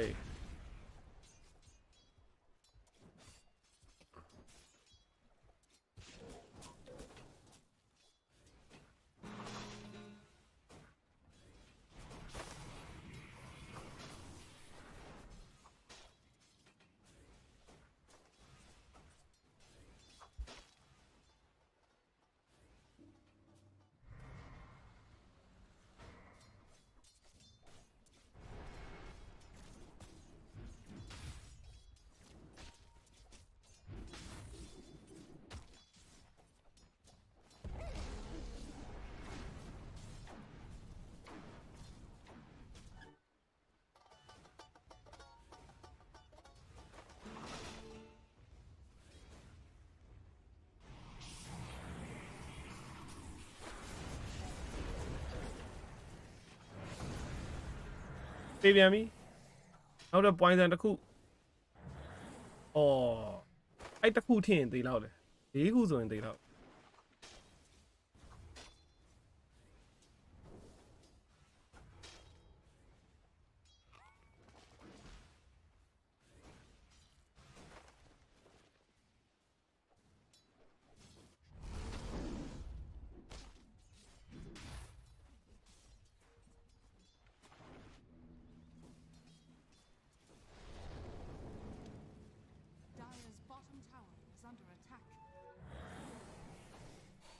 ကြီးပါတဲ့ဥရာရှူးကြီးတူးစီဘာပြောနေနော်အမကြီးပါတဲ့ဥရာရှူးတဲ့ tip တွေပေးနေပါပြီနော်18ကောင်နဲ့အပြတ်မခံရရင်နိုင်ပြီတဲ့18ကောင်နောက်18ကောင်အန်ဒီကယူတာပေါ့18ကောင်မစိုးပါဘူးစောစော game 1တော့ကလည်း18ကောင်မပြတ်ဘူးလားလို့နောင်းနဲ့ကြီးနဲ့ကကြီးကနိုင်တာနိုင်သွားတာကေးရိုင်းမပြတ်ဘူး10ကောင်လောက်လားမသိဘူးအဲ့လောက်ပဲပြတ်သွားတယ်ထင်တာပဲမေ့သွားပြီတမ်းပြီးအံ့သွားအဲ့လောလောဆယ်ကတော့ဒီမှာ 3Z ပေါ့နော်5မိနစ်တကောင်မှတော့မတက်ရသေးဘူးအမှန်တကယ်ဆိုနောင်ဘက်ကလည်း hero ကေးလို့ရတဲ့ကောင်တွေကြီးပဲနော်အဲ့တော့ hero တကောင်မှမတက်နိုင်သေးပါ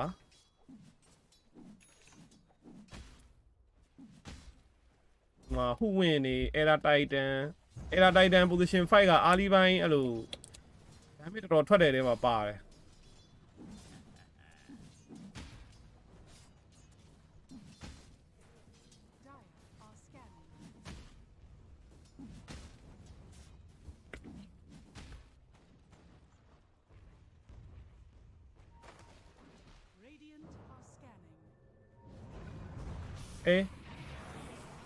အေးပြီလိမ့်တာလည်းမရှိတော့ဘူးအမှစပူရာနှကောင်ပေါင်းရိုက်လို့ short 04ပဲဖြစ်ပါတယ်ဟိုမှာ Watson တော့ဒါအကောင်ထဲကြံခဲ့တော့ဟောရိုက်ခံရပြီဒီလိုကြီးတကောင်တော့စားရပြီကွာဒီဘက်ကအောင်းနေနဲ့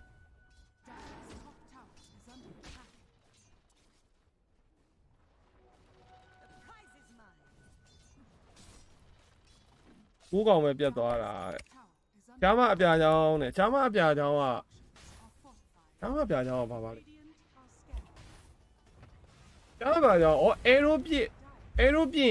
arrow နားမှာ level 1နေကျဲတာလीဟုတ်တယ်မလား။အဲ့ဟာပဲလေ။မပြောင်းသေးဘူးလားလို့။အဲ့တော့တော့ထပ်ပြီးတော့ shadow pin ကိုလုတ်တယ်။အာစာကြီးကဆင်းလာရောဟေး။ကျုံးပြီအမ။ နော်သူတွေကိုသေးတယ်ကျုံတော့ကျုံနေဒါမသေးသေးဘူးရှယ်ရိုဖီကသက်ရှည်နေတယ် 1 trade salary ကြံသေးတယ် salary ကိုပါဝင်ချဖို့ကြိုးစားနေပြီကွာ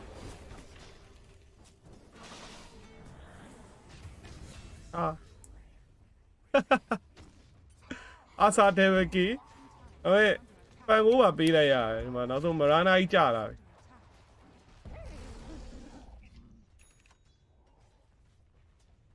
ဟိုလမ်းမှာတော်တော်လေးကိုစိုးရွားနေတယ်ဗတဲ့ position တွေကအောက်မှာ error titan create ပေးစားထားတယ်ဟုတ်နေရပဲဒါအောင် aspect rotation တွေမလာသေးဘူးနော် aspect rotation လာရင်လည်းအမှ hero k ထပ်တော့ဖြစ်အောင်ပါကွာဒီပွဲမှာတကယ် k over မယ်ထင်တယ်ဂိမ်း1တော့ကလည်းအဲ့လိုပဲ k over ပဲဆိုပြီးတော့ပြီးပြီးအန်တာပါဘာခိုးရှိုးနေရတော့တဲ့ဒီလိုပဲအဲ့လိုမျိုး odd တွေလေးလာဘာဘတ်တာမဘတ်တာ odd တွေတော့လေးလာဘယ်လိုနေထားမှာဘာ odd တွေပေးလဲဘာလဲပေါ့နော်အဲ့ချိန်ကျရင်ဘက်ကလွယ်ဝိုင်းစ်ဘက်ကဘယ်လိုမျိုး trick တွေလုပ်လဲကိုဆိုတော်တော်လေးနတ်နေပြီအော်အပြောင်းလဲတွေကသူတို့ပေးထားတဲ့ဟာနဲ့အခုဆို duration က33 over ပေးထားတယ်ဟောအဲ့တော့ GG က hero k ဆောင်းရနေတဲ့ပုံမှာရှိတယ်တောက်လျှောက်ဟော duration over 33 1.8 ပေးထား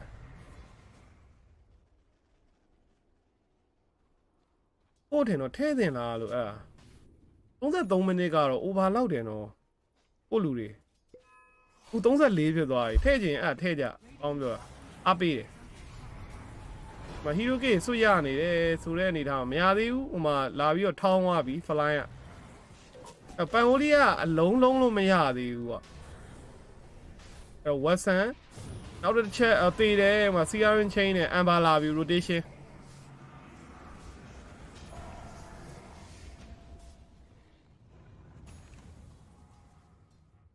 08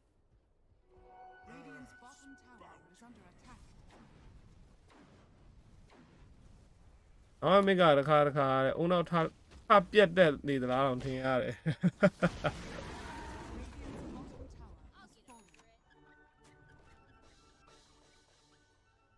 တော့နောက်ဝတ်ကြီးကြည့်လိုက်ရင်ဟိုမှာ GG ဘက်ကကြီးပဲ1 2 3 3 2 1မအန်နာထည့်တာအဆင်ပြေနိုင်လားကိုကတော့ဒီဘက်နောက်မနိုင်ဘူးလို့ပဲထင်တာပဲအဲ့လိုပြောတယ်အဲ့လိုအမက်ကအဲ့လို2စီးပြီးွားဖို့များဒီထဲမှာနောက်မနိုင်တော့ဘူးပဲထင်ဟိုနဲ့နိုင်နေပါမထူးတဲ့အနေထားကြီး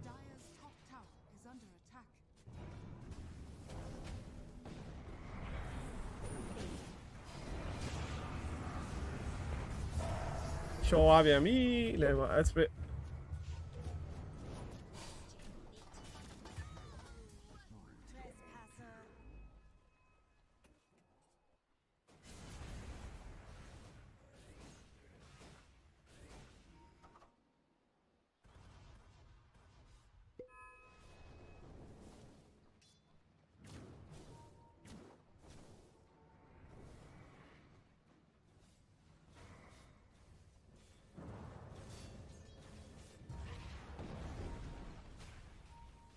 အဲ့လေမှာ CRN chain arrow ဆိုရင်ရှော့အောင်မယ်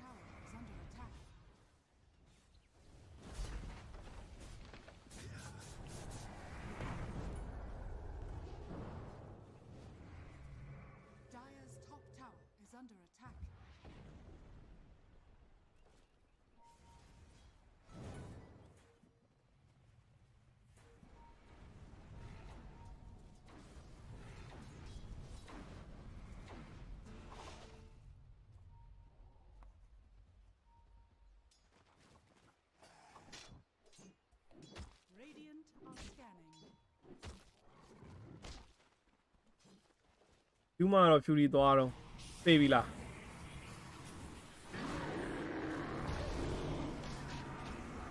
အာဆာရောင်းနေသွားအဲ့ဒါပြောတာခြေရိုးဒီမွန်ပိုင်အာဆာကြီးကပြေအောင်ဘာမှလုပ်လို့မရဘူးအာဆာရဲ့ level 2ကအမြဲတမ်းပြတ်နေမှာခြေရိုးဒီမွန် level 6တင်တာဒီ ဒီကောင်အမြန်ခုတ်လို့မရဘူးအဲ့တော့ super late game မို့ကွာ mid game လောက်ထားပါတော့ Asa Dacha BKB Fury နဲ့ဆိုလဲရှယ်ယိုဒီမိုစစ်တင်လိုက်တာနဲ့ကိုသူခုတ်ကြတာအရန်ကိုအချမ်းချင်းလိုက်ခုတ်နေရမှာကွာ arrow ထိတော့မယ်ပြစ်တာကောင်းတယ်နော်ပလိန်ပြစ်တာ arrow ထိကန်နေလေး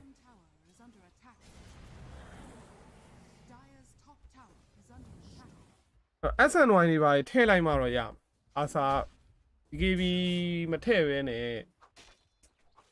SNY Fury အဲ့လိုမျိုးတွေသွားရင်တော့မစိုး Fury Dacha ပေါ့နော် Fury Dacha SNY Bash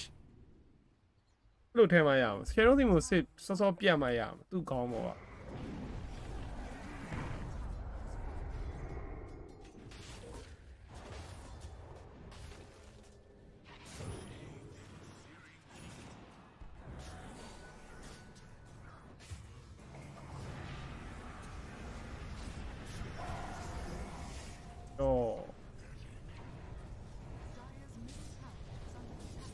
အောက်ကဘယ်လောက်ထည့်ရင်ဘယ်လိုရလဲ1000 118ဆိုဘယ်လောက်လဲ1000 118ဆိုတာက1800ရမယ်ဘရိုတိုတယ်800နိုင်မယ်လို့ပြောတာရ80ပေါ့နော်1.8ကအဲ့တော့အရင်အပါဝင်ဆိုရင်အမျက်800နဲ့ဆိုတိုတယ်1800ရမယ်ဟောအဲ့လိုမျိုးဖေရိုဒီမှာကြံခဲ့ပြီအေးဟိုမှာတိုဖူတေးဖို့များတယ်ခေါ်တယ်ဗျာဟိုကောင်ပြစ်တာကြီးကဂန်နာအစွမ်းနေပြနေပြီကီလင်စပရီဟာဒီမှာအမ်ဘာမန်နာမရှိဘူးတေးဝိုင်းလားအဲ့အောင်သရိုးတယ်ဗျာအမ်ဘာမန်နာမရှိပဲဘာသွားလောက်တာတော့ဖပြေးရနေတဲ့ဟောင်းထားခဲ့ရတော့မှာမရနာကိုထားခဲ့ရတော့မှာသူရတော့ဟောသူကလည်းသွားပြီးရာတော့ကုန်ပြီ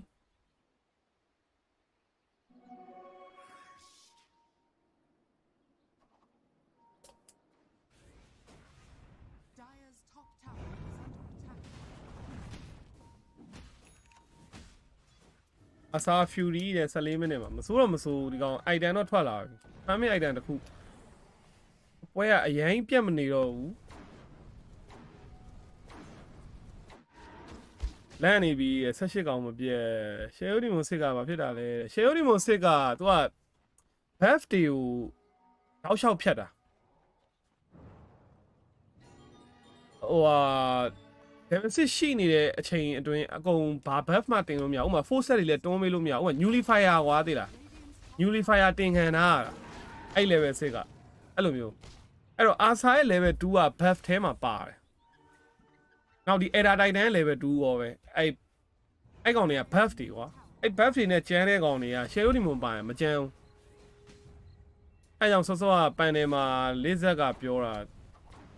Era Titan carry ဟို Era Titan offlane ဆော့ရင်လေတဲ့ကောဆော့လို့မကောင်းဘူးတဲ့ shell ဒီမှာပါတယ်ဗာညာပေါ့နော်အဲ့လို Monkey King တို့ဘာလို့ဆိုလဲအဲ့လိုပဲဂျင်ကူမထအောင် shell ဒီမှာပါတယ်စစ်တင်ကန်သားရင်ပြောတာပါမတင်ကန်သားရင်တော့ထတော့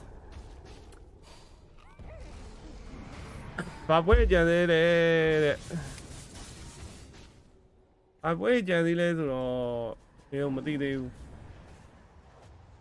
ဘလူးအေကတော့ပွဲတွေကတကယ်တမ်းဆိုပြီးသွားပြီသူတို့က4သင်းတက်2သင်းထွက်ကပြီးနေပြီဒီ group B မှာကတော့လုံးဝတက်သုံးဖြတ်သုံးပဲ group B မှာလောလောဆယ် Nouns သင်းကတော့ထွက်သွားပြီနောက်ထပ်ထွက်တဲ့ support ကိုဒုရတော့မှာဒုပြီးတော့ရှောင်ရတော့မှာအဲ့တန်းစင်းစုံကိုရှောင်ရမှာ group B ကပို့ပြီးရှင်ပြိုင်မှုတွေကျန်းလောက်တယ်နောက်နှစ်ပွဲကြံအောင်မယ်နောက်ဘာသိနေလဲတော့မမီ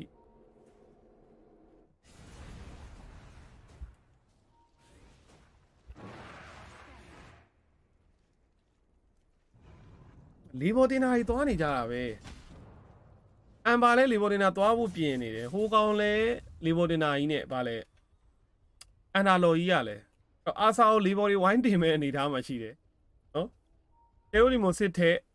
ကြိုက်တင်လို့အဲ့ဒါမှမရသေးရင်လီဘော်တွေဝိုင်းတင် အဲ့လိုကြီးလုံးဖို့စဉ်းစားနေတာအဲ့တော့ဗတဲ့ချပြမှာလားဒိုလင်တန်တာလောဆယ်မြုပ်ထားလိုက်ပြီအိုးအဲ့မှာ aspect ဝင်သွားတယ်အတီးခံရပြီလားရှယ်ရိုဖင်းယောဒီမခံရဘူးရှယ်ရိုဖင်းက M1 ကြီးနဲ့ပြန်ပစ်သွားပါတယ်တဲ့နောက်ပြီးသူ့ဟိုကကာပြီးလိုက်တာဗာလဲsolar crack မဟုတ်ဘူး pavis ကာပြီးလိုက်တော့သွေးကမလျော်သွားဘူးတေကန်ဒီတစ်ချက်စာလေးကိုဟောနောင်ဘက်ကနှစ်ကောင်ပြန်ပေးဆက်လိုက်ရပါတယ်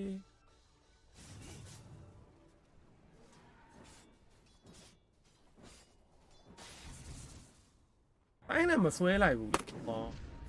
aspect ကဝင်ပြီးတော့ဆိုင်နဲ့ဒီ pets ဆွဲလိုက်ရအာစာတကာရပြီကောင်းနဲ့လိုက်ချပြီးတော့မှထင်တယ်ကျူရီတကာနဲ့ဒီမှာ salary ကိုမြုပ်တာမြုပ်လို့မရဘူးမြုပ်နေတယ်မရဘူးနောက်ဆုံးရှယ်ရိုဒီမလို့တေးသွားအဲ့အာစာခုတ်လို့ရပြီဒီချိန်ကရှယ်ရိုဒီမမရှိဘူးဆိုပေမဲ့လေနော်ပန်ကိုချောသွားတော့ဆက်တော့မချရဲတော့ဘူးကွာပန်ကိုကလည်း rolling မရှိဘူးဆိုတော့တေးမှာပဲ1-1 trade 18မိနစ်မှာ hero key ကတော်တော်လေးတော့ဖြစ်နေတယ်ကွာ25កောင်နောက်ဝစစ်ကီအသားနဲ့ okay ပါ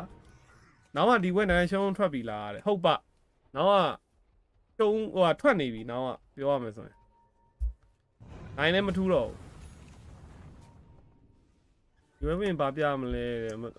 မသိသေးဘူးနောက်တစ်ပွဲကကြည့်ရမလဲပြီးမှတရားသွားကြည့်ရအောင်အဆက်ကိုဒေါ်ချူမတ်နေရတယ်အဆက်ကဟိုကဝက်ဆန်ဒေါ်ချူကထွက်သွားပြီသူတယောက်ပြောင်းလာတယ်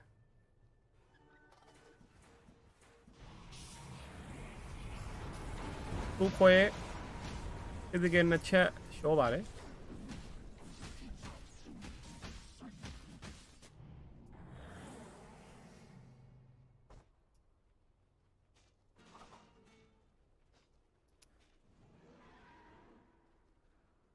Radiant's middle tower is under attack. Radiant are scanning.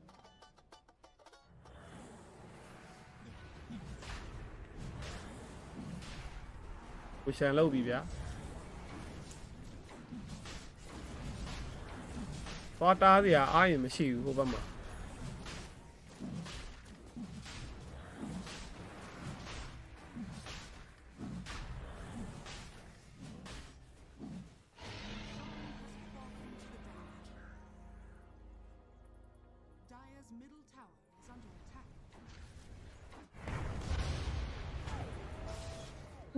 မကျော်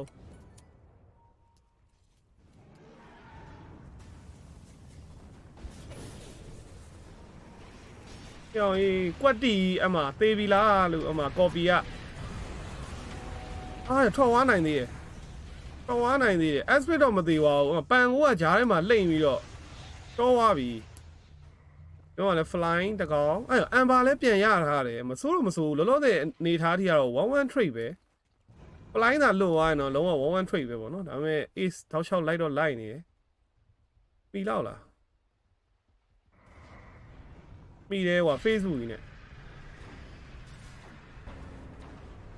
Echo Storm မရဘူးလေဝတင်နာကြီးနဲ့လေဝတင်နာ arrow ကွက်တီပဲသူဖူးရဲ့ timing skill ရတယ်ကွက်တီ2-1 ကွာ trade က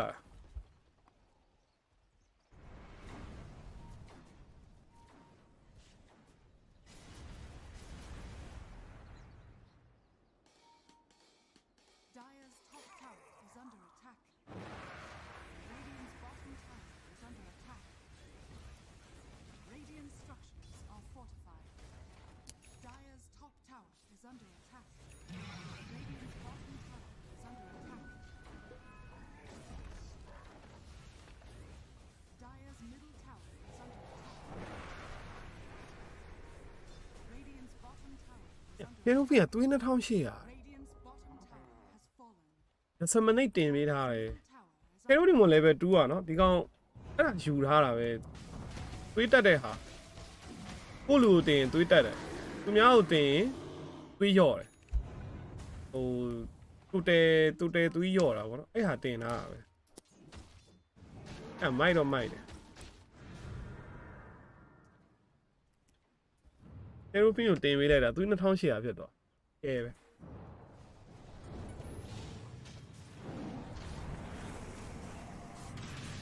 ဒါနာအဲ့အကွက်ကိုနော်ကောင်တာဖို့ရှက်လေးဝယ်ထားတယ်ဒီအရင်ချင်းအဲရိုလုံးလို့မရအောင်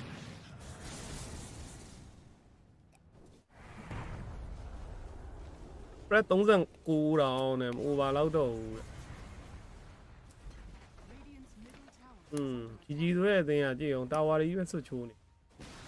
နှလုံးအမှ second tower နှလုံးအောက်မှာ gain နဲ့ဗတ်တယ်သွားဆိုင်မယ်ဗတ်တယ်တော့မဟုတ်ဘူးက post ပေါင်ပဲရ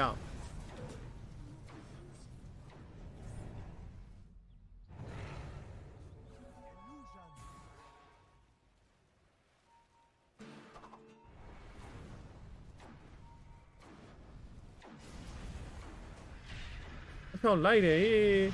ဒီဘောထက်တင်ထားတယ်တေးပြီ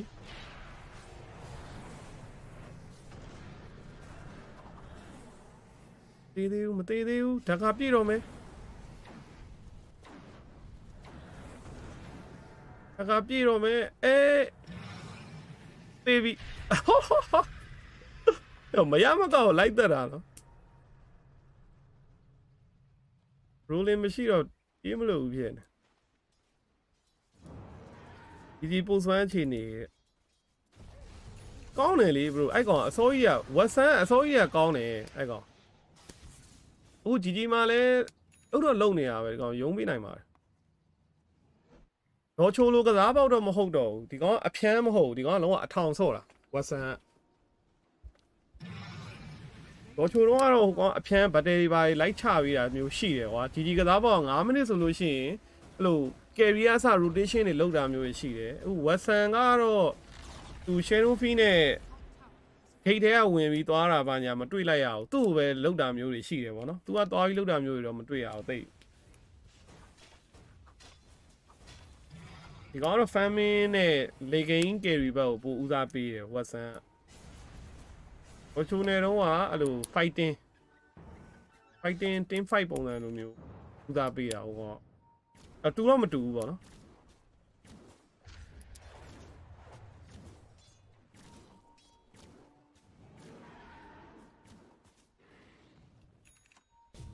မဟုတ်ဆိုဖူ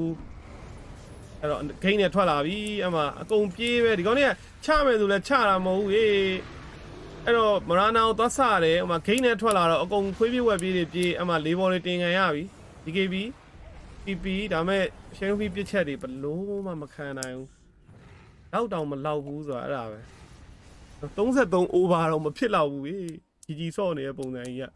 ကအေဂျင့်မဆောက်တော့ပဲနဲ့ background တက်လာမဲ့အနေထားရှိတယ်ဒီခေါင်းလေးပုံစံ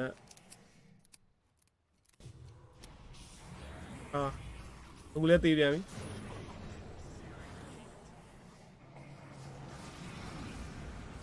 ဟိုင်းအောင်မီဒီကောင်ဖြုတ်ခံနေရတယ်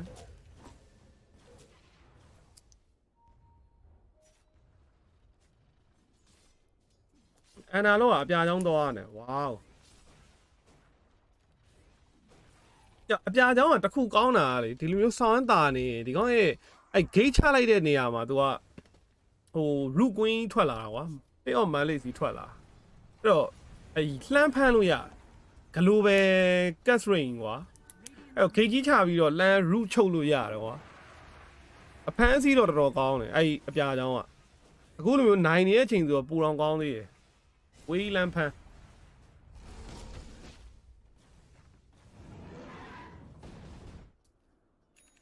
အဲ့တော့ data less Watson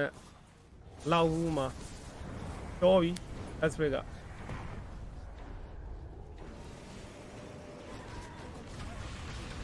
ကလေးဘော်တင်ခံရပြီ BKB လည်းမရှိဘူးယူမ BKB မရှိပဲဝင်ခုတ်တယ်အနောက်မှာကြည့်အောင်မှာအပြာချောင်းကြီးနဲ့ဂွင်းကြီးနဲ့ထွက်လာပြီဂန်နာ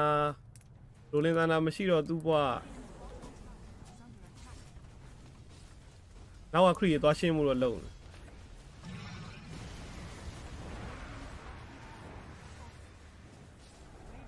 ကိုရင်သွေးနဲ့2000 3000ကျော်အတန်ဟီးရိုးတွေ happy လောက်မရတာတဲ့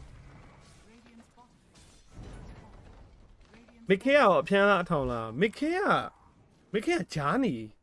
ဒီကောင်ကအရန်လည်းမထောင်ဘူးအရန်လည်းမဖြန်းဘူးဒီကောင် nature prophet တွေပါဆော့ရင်သူ့ type ကလည်းတစ်မျိုးပဲမိခေကအဲ့လိုမသိဘူးဒီကောင်အဖျန်းနည်းနည်းကြတယ်လို့တော့ပြောလို့ရတယ်မိခေက liquid မှာဆိုရင်နီရှားအားနဲ့ဒီကောင်ကအောက်ကနည်းနည်းလေးအဖျန်းနေပေါ့နော်ဘောချိုတက်ဆိုင်တော့မိခေကနည်းနည်းလေးပိုကောင်းသလားလို့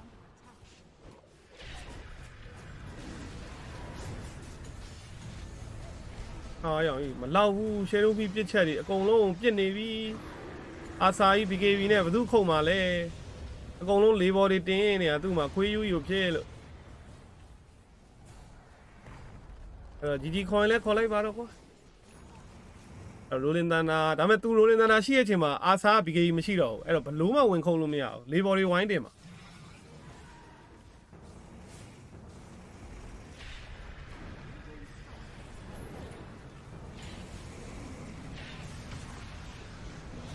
对啊，离我要歪的啦，好吗？离我的歪的那边，哟，一个歪，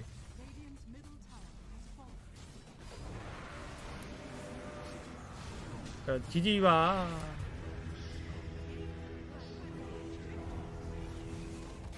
挤挤吧路。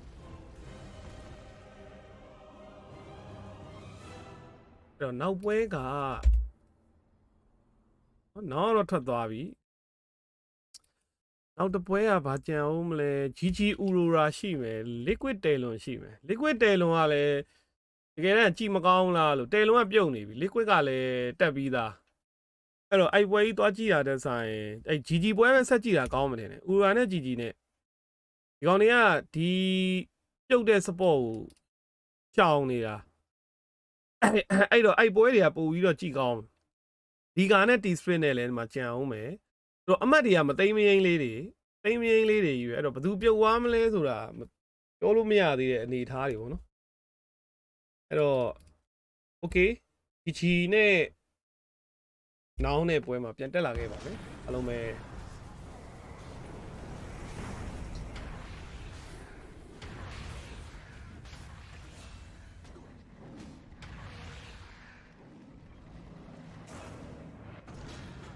ပါကားမပါဘူးလားခန္ဓာကိုမပြန်စော်ခိုင်းမှအဆင်ပြေအောင်မယ်ပါကားတော့မပါဘူး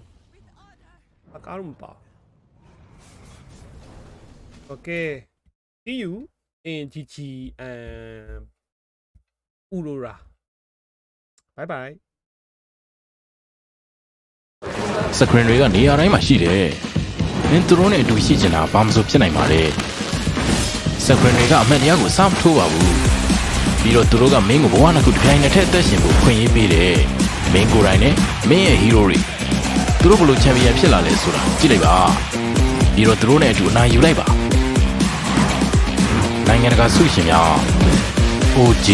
Team Spirit Tundra 1x ပါမင်းငါတို့နဲ့အတူရှိနေရင်မင်းအနိုင်ရမယ် screen တွေကနေရာတိုင်းမှာရှိတယ်မင်းသူတို့နဲ့အတူရှိချင်တာဘာမှမဆိုဖြစ်နိုင်ပါလေ screen တွေကအမှန်တရားကိုစောင့်ထိုးပါဘူး